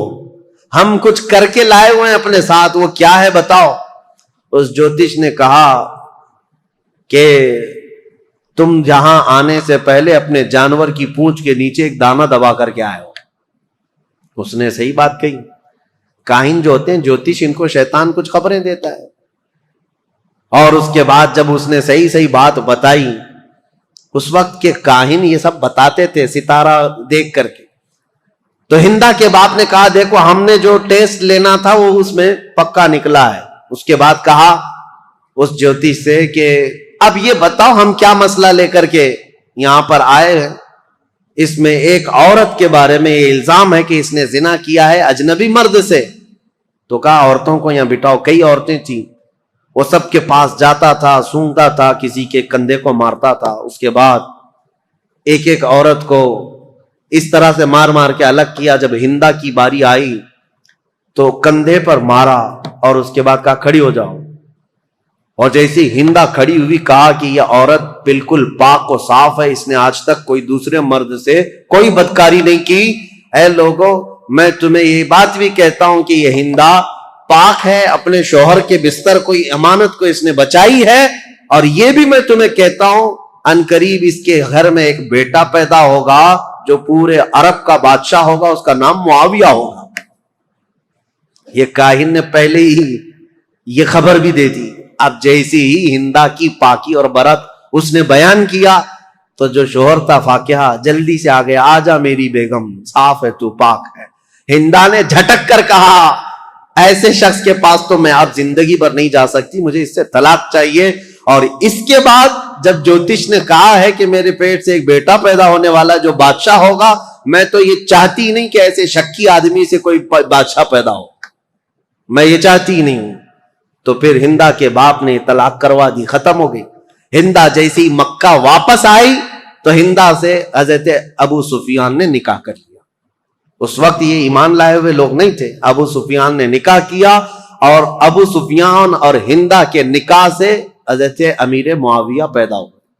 امیر معاویہ بچپن سے ہی بہت ذہین تھے، حلیم الطبع، بردبار، ان کے اندر بھی برداشت کی طاقت بہت، معاملہ فہمی اور سیاست ان کے اندر بچپن سے تھی، لکھنے پڑھنے میں بھی شوق تھا۔ اس لیے حضور صلی اللہ تعالی علیہ وسلم پر جب وحی اترتی تھی، قرآن کی آیتیں آتی تھی، تو لکھنے والے جو تھے چند صحابہ تھے، ان میں حضرت امیر معاویہ کا نام ہے، وہ کاتبین وحی میں سے ہیں۔ قرآن لکھنے کے لیے حضور نے چند صحابہ کو خدمت پر مامور کیا تھا، امیر معاویہ بھی قرآن لکھنے والوں میں تھے، کاتب قرآن ہیں، اور قرآن کو انہوں نے اپنے ہاتھوں سے لکھا ہے۔ جو سب سے پہلے نازل ہوا قرآن یہ حضرت امیر معاویہ، لیکن مسئلہ یہ ہے کہ یہ 7 ہجری میں ایمان لائے اور 11 ہجری میں حضور کی وفات ہوئی۔ 3 سال رسول پاک صلی اللہ تعالی علیہ وسلم کا زمانہ پایا، لیکن معاملہ وہ نہیں ہو سکتا جو صدیق اکبر کا تھا، معاملہ وہ نہیں ہو سکتا جو عمر فاروق کا تھا، معاملہ وہ نہیں ہو سکتا جو عثمان غنی اور حیدر کرار کا تھا، کیونکہ وہ سابقین اولین میں سے تھے، سب سے پہلے اسلام لائے، اور رسول پاک صلی اللہ تعالی علیہ وسلم کی سب سے زیادہ تربیت حاصل کرنے والے وہ صحابہ تھے۔ بہرحال حضرت امیر معاویہ جب جوان ہوئے تو آپ کو حضرت ابوبکر صدیق نے ان کے سگے بھائی کے ساتھ ملک شام بھیجا۔ ان کے سگے بھائی کا نام بھی یزید ہے، یزید بن ابو سفیان۔ ابو سفیان کے 2 بیٹے ہیں جن کا نام یہاں میں ذکر کر رہا ہوں، ایک کا نام یزید اور ایک کا نام معاویہ۔ عربوں میں رواج تھا، بار بار ریپیٹڈ نام رکھتے تھے، دادا کا نام پھر پوتے کو، پوتے کا نام پھر فلاں کو۔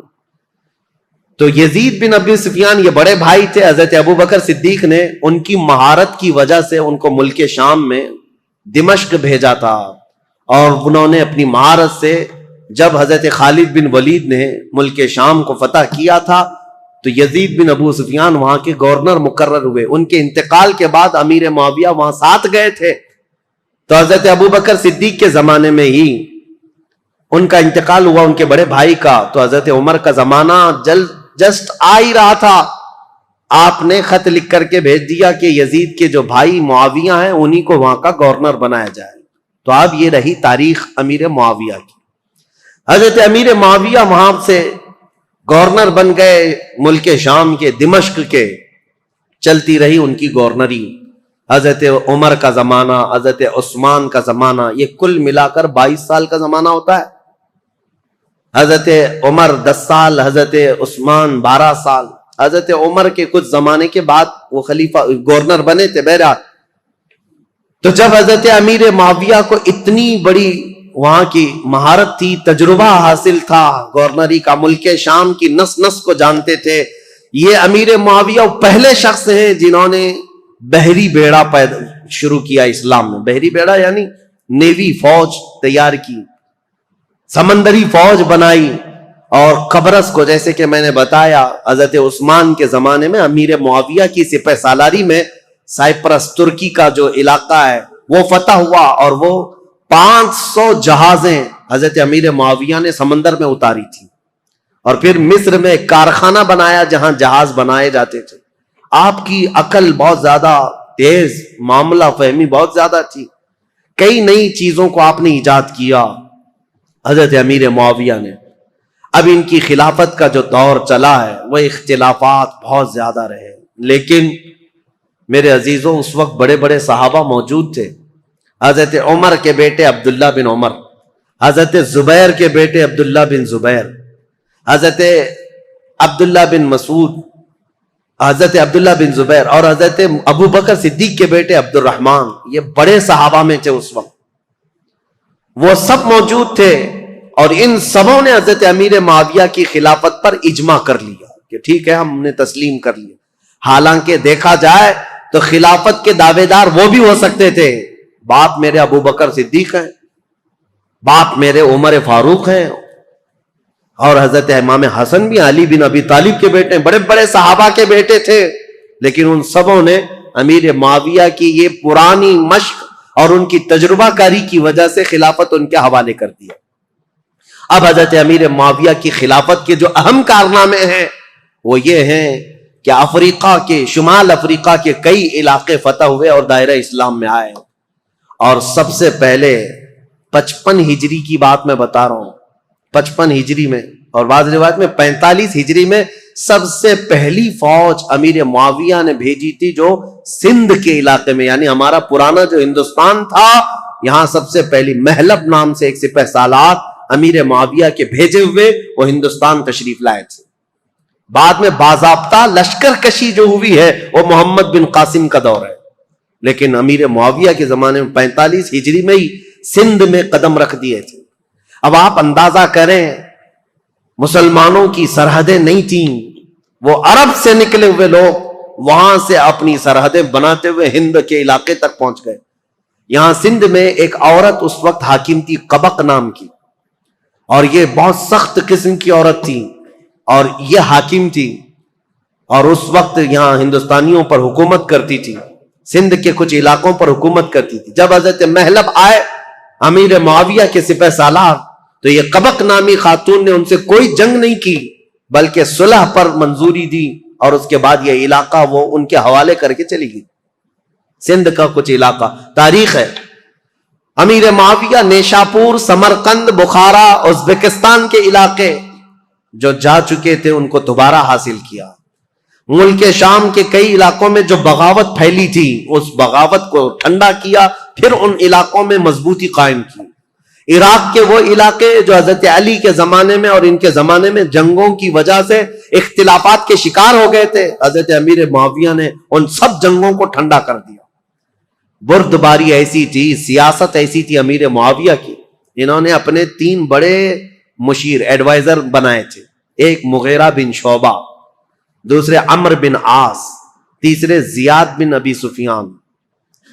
یہ حیرت کی بات میں آپ کو بتاؤں, حیرت کی بات کہ سگا بھائی ہے زیاد بن ابی سفیان, امیر معاویہ کے سگے بھائی ہیں, زیاد نام ہے.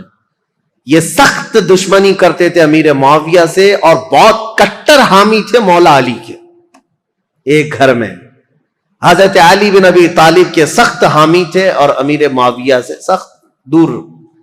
لیکن حضرت علی رضی اللہ تعالیٰ عنہ کی وفات کے بعد امیر معاویہ نے اپنی عقل اور دانائی سے ان کو قائل کر لیا اور واپس ان کو بلا لیا اور بصرہ کا انہیں گورنر بنایا. یہ زیاد بن ابی سفیان ایسے آدمی ہیں جن کے بارے میں کہا جاتا ہے کہ اگر یہ پہاڑوں کو بھی کہہ دے تو فرما بردار ہو جائیں. اتنی عقل کے ساتھ وہ معاملات چلاتے. جانوروں کو بھی اگر کہہ دے تو سیدھے لائن میں کھڑے ہو جائیں. زیاد بن ابی سفیان. یہ کون تھے؟ امیر معاویہ کے بھائی تھے اور ان کو انہوں نے اپنا ایڈوائزر بنایا ہوا تھا. اور عمرو بن عاص جنہوں نے پورا مصر فتح کیا، صحابی رسول ہیں، عمر میں بہت بڑے ہیں، لیکن مشورہ لینے کے لیے عرب کہتے تھے عمرو بن عاص کے پاس جاؤ.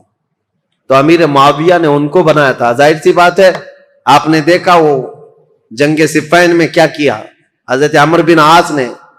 بعد میں اعلان نہیں کر دیا تھا کہ میں اپنے فریق کو معزول نہیں کرتا. عمرو بن عاص امیر معاویہ کے مشیر خاص تھے. تیسرے تھے مغیرہ بن شعبہ، یہ بھی صحابی رسول ہیں، لیکن ایسے زیرک تھے یہ بھی، پورے کوفہ کو کنٹرول کرنے میں اور پورے عراق کو کنٹرول کرنے میں ان کا بڑا ہاتھ تھا. مغیرہ بن شعبہ، یہ 3 ایڈوائزر ایسے تھے جو امیر معاویہ کے شانہ بشانہ رہتے.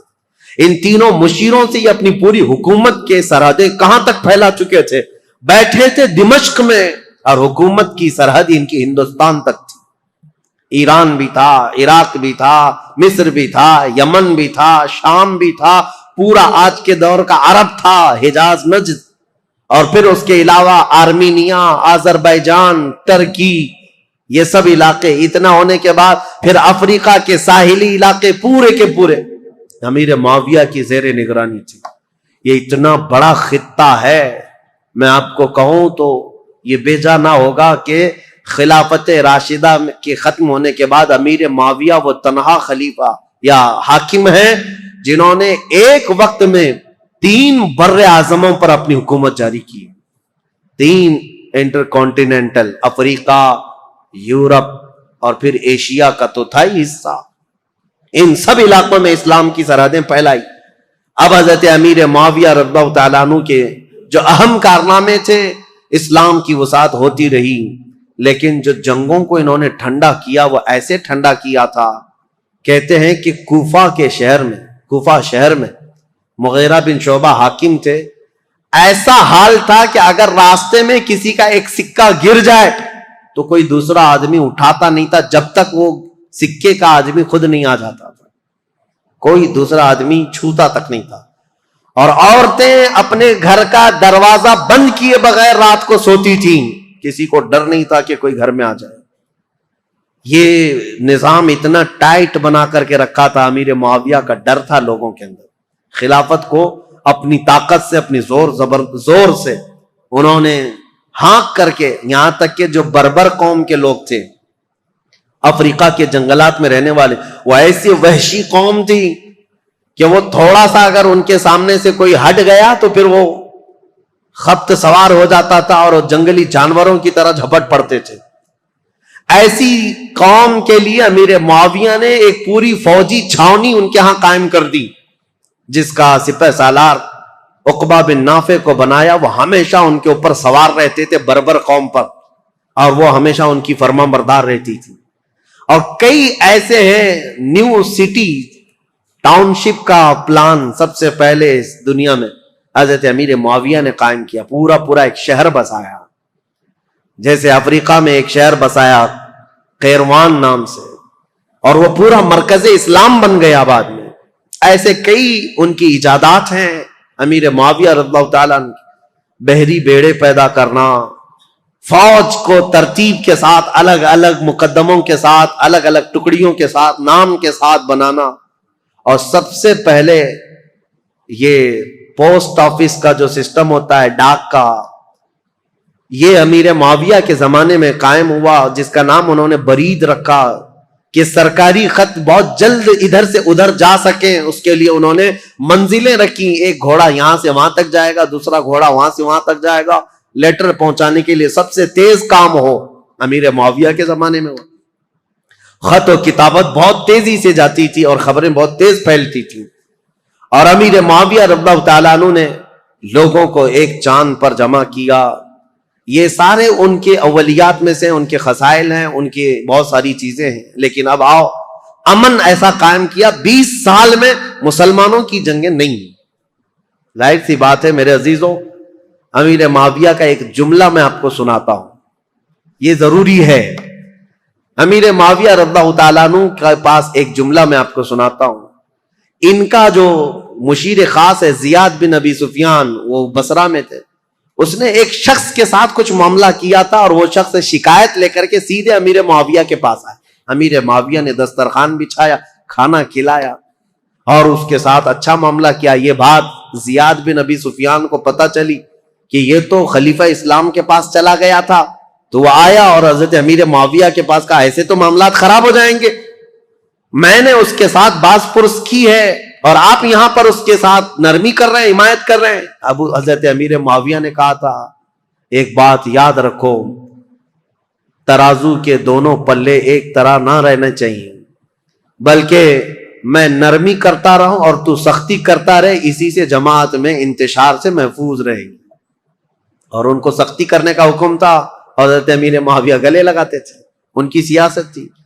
اور پھر یہ فرماتے تھے ان کا یہ جملہ کہ جہاں میرا کوڑا کام کر جاتا ہے میں وہاں تلوار نہیں اٹھاتا, اور جہاں زبان کام کرتی ہے وہاں کوڑا نہیں اٹھاتا, اور جہاں یہ سب کام نہیں کرتے ان کی گردنوں پر تلوار رکھ دیتا ہوں. یہ امیر معاویہ کی سیاسیات میں سے تھے. حتیٰ کہ اب میں ان معاملات کو رکھ دیتا ہوں چونکہ یہ ضروری ہے, جو افواہ پھیلانے والے, دیکھیں میں اتنی دیر تک تقریر کیا اور حضرت امیر معاویہ پر اتنی دیر بولنا, یہ بہت احتیاط کے ساتھ بولنے کی ضرورت ہوتی ہے, کیونکہ جنگوں کا دور, اختلافات کا دور. ہاں ہوئے ہیں معاملات, جو نااہل تھے وہ حضرت علی کو گالیاں دیتے تھے ممبر پر بیٹھ کر کے, سب وہ شتم کرتے تھے. خود میں نے بتایا مروان بن حکم جو مدینے کا گورنر تھا وہ حضرت علی کی شان میں برا بھلا کہتا تھا. اور ایسا نہیں ہے کہ یہ لوگ سب وہ شتم کرتے تھے, گالیاں دیتے تھے, ایسا نہیں. کوفہ والے جو لوگ تھے وہ امیر معاویہ کو گالیاں دیتے تھے. یہ سب تو چلتا رہا. ایک صحابی حجر بن عدی جو حضرت علی کے کٹر حامی تھے, ان کا قتل ہو گیا اسی بات پر. وہ حضرت امیر معاویہ کو اور مغیرہ بن شعبہ کو بہت سخت جملے کہتے تھے کہ تم لوگ نااہل لوگ خلافت میں آ گئے, رسول اللہ کے گھر والوں کی یہ خلافت ہے. اس بات پر حضرت امیر معاویہ ان کو نذرانے بھیجتے تھے, ان کو تحفے دیتے تھے. مغیرہ بن شعبہ بھی ان کے وظیفے بڑھا دیتے تھے, حالانکہ ان کے سخت جملے سنتے تھے حجر بن عدی کے. لیکن جو نااہل, بعد میں ایک بار مغیرہ بن شعبہ کوفہ سے باہر گئے تھے اور کسی دوسرے شخص کو گورنر بنا کر گئے تھے, اور حجر بن عدی جو صحابی, یہ حجر بن عدی کون ہے بتاؤں میں آپ. حجر بن عدی انٹرنیٹ پر سرچ کر کے دیکھ لینا. یہ حجر بن عدی وہ صحابی ہیں کہ ابھی 2011-12 میں ملک شام میں جب یہ ریولوشن کی جنگ شروع ہوئی, ابھی تک جنگ چل رہی نا, وہاں پر بمباریاں ہوئیں تو حجر بن عدی کی قبر پر بم گرا اور پورا ٹوٹ گیا, اور حجر بن عدی کی قبر کھل گئی تو حضرت حجر بن عدی کا جسم مبارک صاف اسی طرح سے نکالا گیا. صحابی رسول کا جسم پاک, ان کی تصویر بھی پھیلی ہوئی ہے انٹرنیٹ پر. ملک شام میں حجر بن عدی یہ مولا علی کرم اللہ وجہہ الکریم کے کٹر حامی لوگوں میں سے ہیں. 1400 سال کے بعد میرے عزیزوں جسم اقدس صاف اسی طرح سے نکالا گیا ہے, آپ دیکھ سکتے ہیں اسی طرح سے نکالا گیا, اور دوسری جگہ بحفاظت دفن کیا گیا ہے. اے ظالموں, اپنی آنکھوں سے دیکھو اور کن کن چیزوں کا انکار کرو گے. میرے مصطفیٰ کے قدموں میں رہنے والے غلام کا جسم 14 صدیوں تک محفوظ ہے, تو اس رسول کائنات کے جسم کا عالم کیا ہوگا. تو زندہ ہے واللہ, تو زندہ ہے واللہ, میری چشم عالم سے چھپ جانے والے. میرے آقا صلی اللہ تعالیٰ علیہ وسلم کی حیات برزخی کی بات ہی الگ ہے. بہرحال یہ حجر بن عدی وہ صحابی ہیں. مغیرہ بن شعبہ ان سے سخت جملے سنتے تھے, ان کو نذرانے دیتے تھے. امیر معاویہ کے بارے میں بھی اگر کچھ کہتے ان کو وظیفہ دے دیتے تھے, کچھ نہیں کہتے تھے.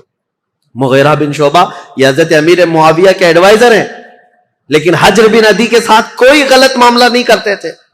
حضرت مغیرہ بن شعبہ کوفہ سے باہر کہیں گئے تھے اپنے کسی کو گورنر بنا کر, یہ نئے لوگ ہیں.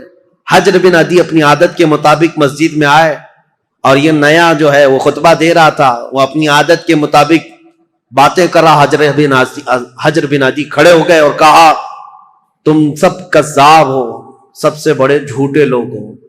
حقدار تو علی بن ابی طالب تھے, اور جس دن وہ گئے ہیں سورج ڈوب چکا ہے. حضرت علی کی فضیلت بیان کرنے لگے. یہ جو والی بنا تھا کوفہ کا وہ کھڑا ہوا اور سیدھے آ کر حضرت حجر بن عدی کو قتل کر دیا، صحابی رسول۔ تو یہ معاملات تو ہوتے رہے، ادھر بھی قتل ہوئے ادھر بھی قتل ہوئے، لیکن حضرت امیر معاویہ کا جو دور آیا انہوں نے زمام خلافت کو ایسا مضبوطی سے تھاما کہ پوری ہر جگہ امن قائم کر دیا۔ اتنا تو ہے کہ مکہ میں، مدینہ میں، کوفہ میں، بصرہ میں، ہر جگہ امن قائم کر دیا۔ لیکن وہ اخیر زمانہ ان کا، ظاہر سی بات ہے ان کی عمر جب 80 سال کے قریب تھی، 80 سال کے قریب ان کی عمر ہوئی، اب ان کے حالات جو سخت تاریخ کے لیے بدلاؤ کے ہیں وہ ایک ہی ہے۔ پھر بھی میں ادب کے دائرے میں عرض کرتا ہوں، حضرت امیر معاویہ کو بعض لوگوں نے آ کر مشورہ دیا کہ آپ کا دور ختم ہونے والا ہے، اب حالات ویسے نہیں ہونے چاہیے جب حضرت عمر کے انتقال کے بعد ہوئے، حضرت عثمان کے قتل کے بعد ہوئے، خلافت کے لیے لوگوں میں الگ الگ معاملات نہ ہو جائیں، اختلاف نہ ہو جائے، اس لیے آپ اپنی زندگی میں ہی کسی کو اعلان کر دیجئے میرے بعد یہ خلیفہ ہے۔ مسلمانوں کو ویسے بھی خلیفہ کی بات ماننا ضروری ہے، آپ کی بات سب لوگ مان لیں گے۔ امیر معاویہ رضی اللہ تعالیٰ عنہ کو جب یہ لوگوں نے آ کر کہا تو حضرت امیر معاویہ نے پوچھا کہ اچھا ٹھیک ہے، یہ ان کی بیماری کا وقت تھا، کہا بتاؤ میں کس کا اعلان کروں؟ چاپلوس لوگ تھے، چاپلوسی کرتے ہوئے کہا کہ آپ کے گھر میں یہ خلافت زیب جیتی ہے، آپ کا بیٹا یزید ہے، اس کو آپ خلیفہ کا اعلان کر دیجئے۔ یہاں سے اب تاریخ بدل جاتی ہے، اسلامی تاریخ یہاں آ کر کے بہت سخت ہو گئی ہے۔ امیر معاویہ نے پہلے تو انکار کر دیا، کہا نہیں، کیونکہ یزید کے شب و روز اور اس کے دن بھر کی جو مشغولیات ہیں وہ سب کو پتا تھے، نا اہل آدمی، دن بھر کبوتر بازی کرتا تھا اور کبھی چھپ چھپا کر کے بندروں کو کھیل میں لگاتا تھا اور خوش ہو کر کے ہنستا تھا۔ اس کے الگ الگ معاملات تھے، اس کے شراب پینے کی بھی باتیں ہیں، لیکن امیر معاویہ سے چھپ کر کرتا رہا یا ان کے دور میں کم کرتا رہا۔ حضرت امیر معاویہ نے منع کر دیا، لیکن پھر کچھ بڑے بڑے لوگ بھی آئے، کہا کہ یہ بات صحیح ہے کہ مسلمانوں میں ایک بہت بڑی جنگ ہوگی اب خلیفہ کے انتخاب کے لیے، کیونکہ حضرت امام حسن سے جو صلح ہوئی تھی وہ تو اس بات پر ہوئی تھی نا، امیر معاویہ کے بعد خلافت امام حسن کو جائے گی، لیکن امام حسن تو شہید ہو گئے، اب کون ہے؟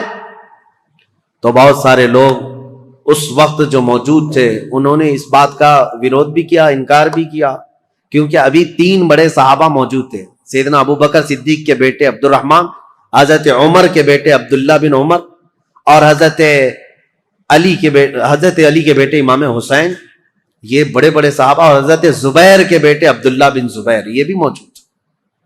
تو ایک صحابی آئے حضرت امیر معاویہ کے پاس، احنف بن قیس، انہوں نے کہا کیا ہی اچھا ہوگا کہ آپ اعلان کر دیں عبداللہ بن عمر کے نام پر، ان سے افضل کوئی نہیں ہے، کیونکہ وہ بڑے صحابی ہیں، رسول اللہ کا زمانہ پائے ہوئے۔ امیر معاویہ رضی اللہ تعالیٰ عنہ کے سامنے یہ سب معاملات تھے۔ انہوں نے پھر مغیرہ بن شعبہ کو بلایا جو کوفہ کے گورنر تھے، زیاد بن ابی سفیان کو بلایا، پھر پوچھا تو انہوں نے کہا کہ جیسا آپ کہنا چاہتے ہیں ہم کرنے کو تیار ہیں، ہم لوگوں کو سنبھال لیں گے جیسے 20 سال سے سنبھال رہے ہیں۔ تو امیر معاویہ نے خط لکھ دیا سب کے نام پر کہ میری زندگی آخر دور کو پہنچ چکی ہے، اے مسلمانوں میں اپنی زندگی میں اعلان کرتا ہوں میرے بعد میرا بیٹا یزید بن معاویہ تخت خلافت کا جانشین ہے۔ مغیرہ بن شعبہ لے کر کے گئے، انہوں نے تو نافذ کر دیا، زیاد بن ابی سفیان جو تھے انہوں نے بھی نافذ کر دیا۔ اب مدینے کا مسئلہ تھا، مدینے میں مروان تھا، مروان کو لکھ کر کے بھیجا گیا، لیکن اس میں نام نہیں لکھا گیا۔ پہلے خط میں یہ لکھا گیا کہ امیر معاویہ یہ چاہتے ہیں مسلمانوں میں جنگ نہ ہو، اس لیے اپنی زندگی میں کسی کے خلیفہ ہونے کا اعلان کرنا چاہتے ہیں۔ مروان نے سارے بڑے صحابہ کو بھی بلایا جو موجود تھے، سب سے یہ مشورہ لیا کہ خلیفہ وقت امیر معاویہ کا یہ کہنا ان کی رائے یہ ہے، سبوں نے کہا اچھا ہی ہوگا، پھر ایک نئے خلیفہ کو چننے کے لیے لڑائیاں ہوں گی، امیر معاویہ اگر اعلان کریں گے تو کسی اچھے کا کریں، کیونکہ نام نہیں تھا اس وقت۔ سب مدینے والے اس بات پر راضی ہو گئے، ٹھیک ہے۔ اس کے بعد امیر معاویہ کو جب یہ خبر پہنچی کہ سب معاملہ ٹھیک ہے، راضی ہیں، تو دوسرے خط میں انہوں نے بھیجا کہ ہاں میں اعلان کرتا ہوں کہ میرا بیٹا یزید تخت خلافت کا جانشین ہوگا۔ یہ خط جیسی آیا مروان نے اب جن لوگوں کو بلایا اس میں بہت سارے لوگ تھے، تابعین اور صحابہ. اس نے کہا امیر معاویہ نے اپنے بیٹے کے خلافت کا اعلان کیا ہے. سب سے پہلے اب مروان نے جو بات کہی یہ کہی تھی رسول اللہ صلی اللہ تعالی علیہ وسلم کی سنت پر اور ابو بکر اور عمر رضی اللہ تعالیٰ عنہ کی سنت پر امیر معاویہ اپنے بیٹے کو خلیفہ کا اعلان کر رہے ہیں. تو حضرت عبد الرحمن کھڑے ہو گئے، عبد الرحمن بن ابو بکر. کہا جھوٹ بول رہے ہو، یہ کہو رسول اللہ کی سنت اور ابو بکر و عمر کی سنت نہیں. عیسائی بادشاہ ہرقل اور عظیم الروم کی سنت پر کہ ان کے ہاں ایک بادشاہ مرتا ہے تو بیٹا خلیفہ بنتا ہے. اسلام میں ایسا نہیں، تم جھوٹ بول رہے ہو. ابو بکر اور عمر کی سنت ہوتی تو ابو بکر نے اپنے بیٹے کو خلیفہ نہیں بنایا، عمر نے اپنے بیٹے کو خلیفہ نہیں بنایا، بلکہ ان خلفاء نے اپنے خاندان کو خلافت سے دور رکھا رضوان اللہ علیہم اجمعین. حضرت عبد الرحمن بن ابو بکر کھڑے ہو گئے.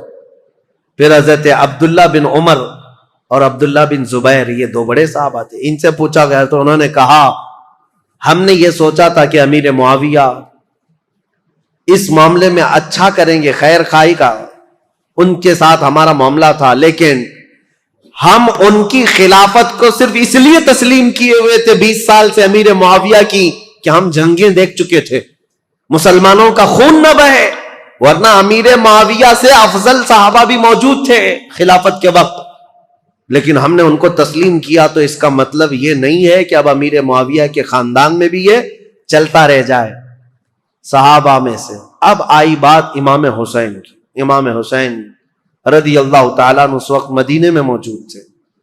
آپ کے پاس یہ بات آئی تو آپ نے بھی اس کا رد کر دیا.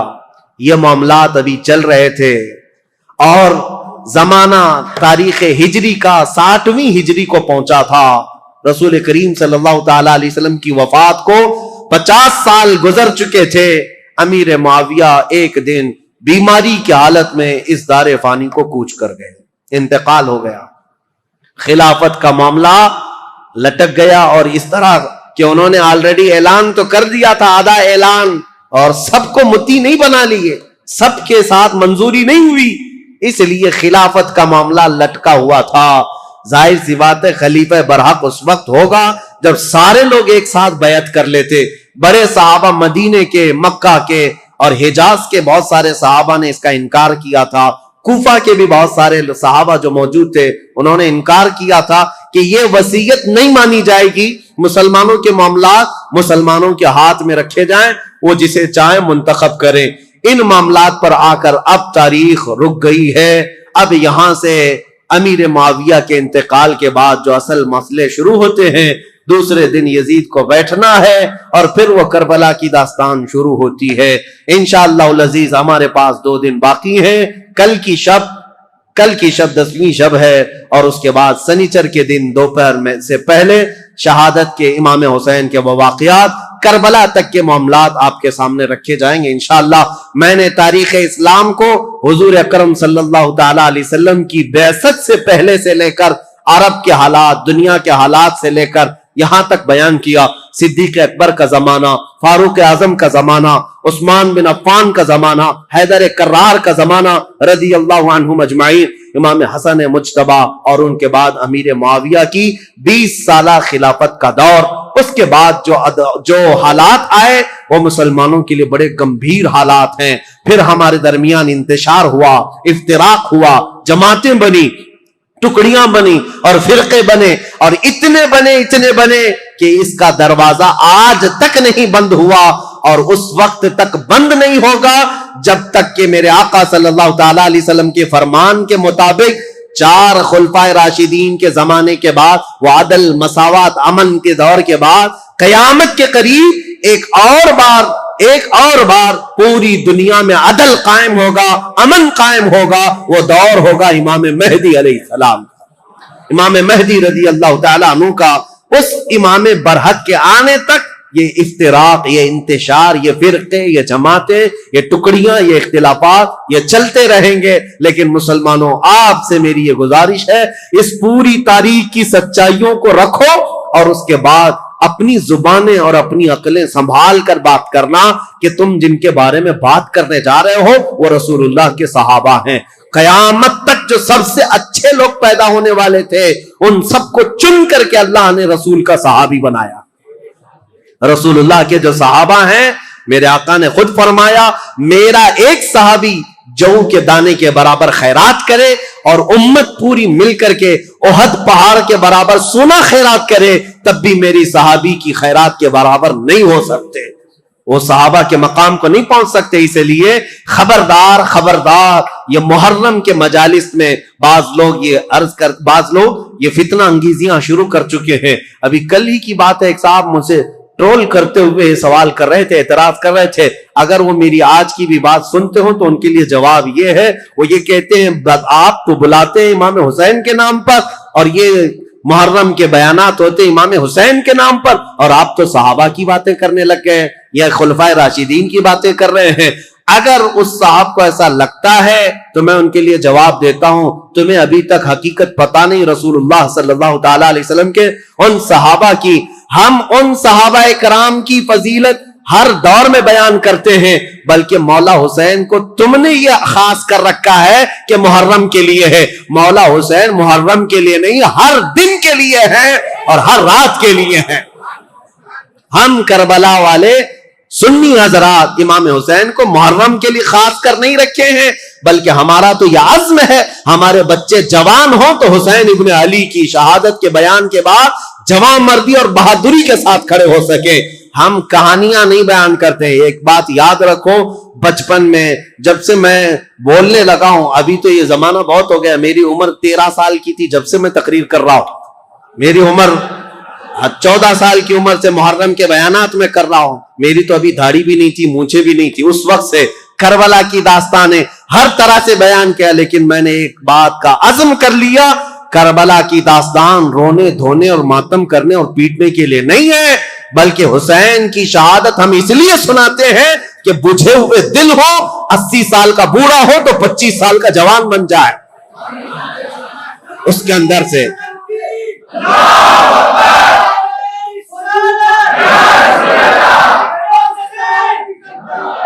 میرے عزیزوں, یہ ہے عزیزان گرامی وقار مولا حسین ابن علی رضی اللہ تعالیٰ عنہ کا ذکر پاک ہم اس لیے کرتے ہیں کہ بزدلی ختم ہو جائے, ڈر ختم ہو جائے. میرے 2 منٹ کی اس گفتگو میں لوگوں کو جوانی آ سکتی ہے تو حسین ابن علی کا پورا تذکرہ اگر پڑھ لو تو کیا جوانی نہیں آئے؟ میرے عزیزوں, حقیقت یہی ہے کہ ہم نے کربلا کی داستانیں سنی ہیں تو رونا دھونا تو اپنی جگہ پر, غم ہے ہمیں حسین کا اور یہ غم ہماری موت تک ختم نہیں ہو سکتا. لیکن غم کا مطلب یہ نہیں ہے کہ ہم دنیا کو یہ دکھائیں کہ ہم صرف رونے والی قوم ہیں. ہاں, حسین ابن علی رضی اللہ تعالیٰ عنہ کے شہادت کا غم ہے تو دنیا کو ہم یہ بھی بتائیں کہ اس حسین نے ہمیں جواں مردی, استقلال اور استقامت بھی سکھایا ہے کہ ہمیشہ اپنی طرف نظر کرتے ہوئے یہ مت دیکھنا کہ میری جماعت میں 22 لوگ ہیں, 70 لوگ ہیں, 80 لوگ ہیں, بلکہ حسین کا یہ پیغام ہے کوانٹیٹی نہیں دیکھی جائے گی, کوالٹی دیکھی جائے گی. چاہے 22,000 کی تعداد ہو کہ 22 لاکھ کی تعداد ہو.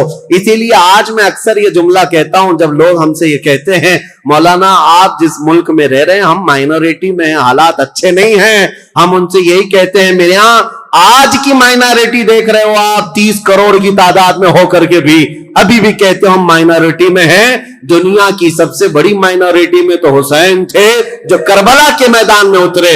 انہوں نے کبھی یہ جملہ نہیں کہا کہ ہم تعداد میں کم ہیں, بلکہ اپنے ہر بیٹے کو میدان میں اتارا, 6 مہینے کے بچے کو بھی لے کر کے آ گئے اور مولا رب العالمین کی بارگاہ میں اس کی شہادت پر یہ نہیں کہا میں مظلوم مارا گیا, میرا بیٹا مارا گیا, بلکہ رب العالمین کی بارگاہ میں اس حسین نے یہ عرض کیا تھا پورے مسلمانوں کو پیغام دیتے ہوئے, اے اللہ دین اسلام پر آنے والی مصیبتوں پر میرے 6 ماہ کے بچے کی قربانی بھی قبول فرما رب العالمین کی بارگاہ میں.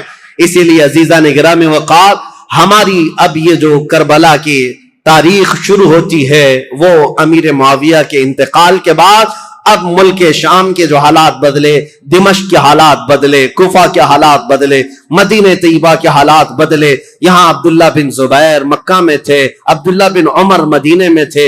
ان سب صحابہ کے درمیان جو ایک کشمکش چل رہی تھی، اب اگلا دور کس کا ہوگا، اب کیسے ہوگا. ان حالات میں جو حالات برے ہوئے صحابہ کے ساتھ، اب وہ تاریخ کی کڑوی باتیں بھی کل ہمیں سننے کے لیے جگر رکھنا ہے. اللہ کریم ہماری تاریخ کی سچائیوں میں آنے والے جو برے واقعات ہیں ان سے قوم مسلم کو عبرت لینے کی توفیق عطا فرمائے. رب العالمین ہمیں ہر یزیدی فتنے سے محفوظ فرمائے.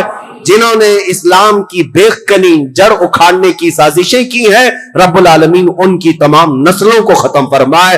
جو اسلام اور بانی اسلام کی طرف انگلی اٹھائے، رب العالمین تو اس ظالم گستاخ کو کیفر کردار تک پہنچا. اور مولا کریم اسلام کے اس کھیتی کو، اس باغیچے کو خزاں پہنچنے سے اس کو لہلہاتا ہوا سرسبز و شاداب فرما دے. آج زمانے کو پھر سے ہے ضرورت حسین کی، اور ہر دور میں جو یزیدی فتنہ آتا ہے اس دور کو ختم کرنے کے لیے مولا تیری بارگاہ میں اس محرم کے مجالس میں ہم یہ دعا کرتے ہیں. ہمارے مجمع میں، ہمارے جلسوں میں، ہمارے محلے میں اب فاطمہ کا بیٹا حسین تو نہیں آ سکتا، مولا حسین کی چھاؤں میں پلنے والا کوئی جوان قائد ہمیں عطا فرما، غلام حسین عطا فرما، جو صلاح الدین کا بازو لے کر آئے، جو خالد بن ولید کی تلوار لے کر آئے، جو شہاب الدین کا حوصلہ لے کر آئے، جو اورنگزیب کی دانائی لے کر کے آئے. رب العالمین ہم سب مسلمانوں کو کھوئی ہوئی عزت اور وقار عطا فرما. وآخر دعوانا الحمدللہ رب العالمین.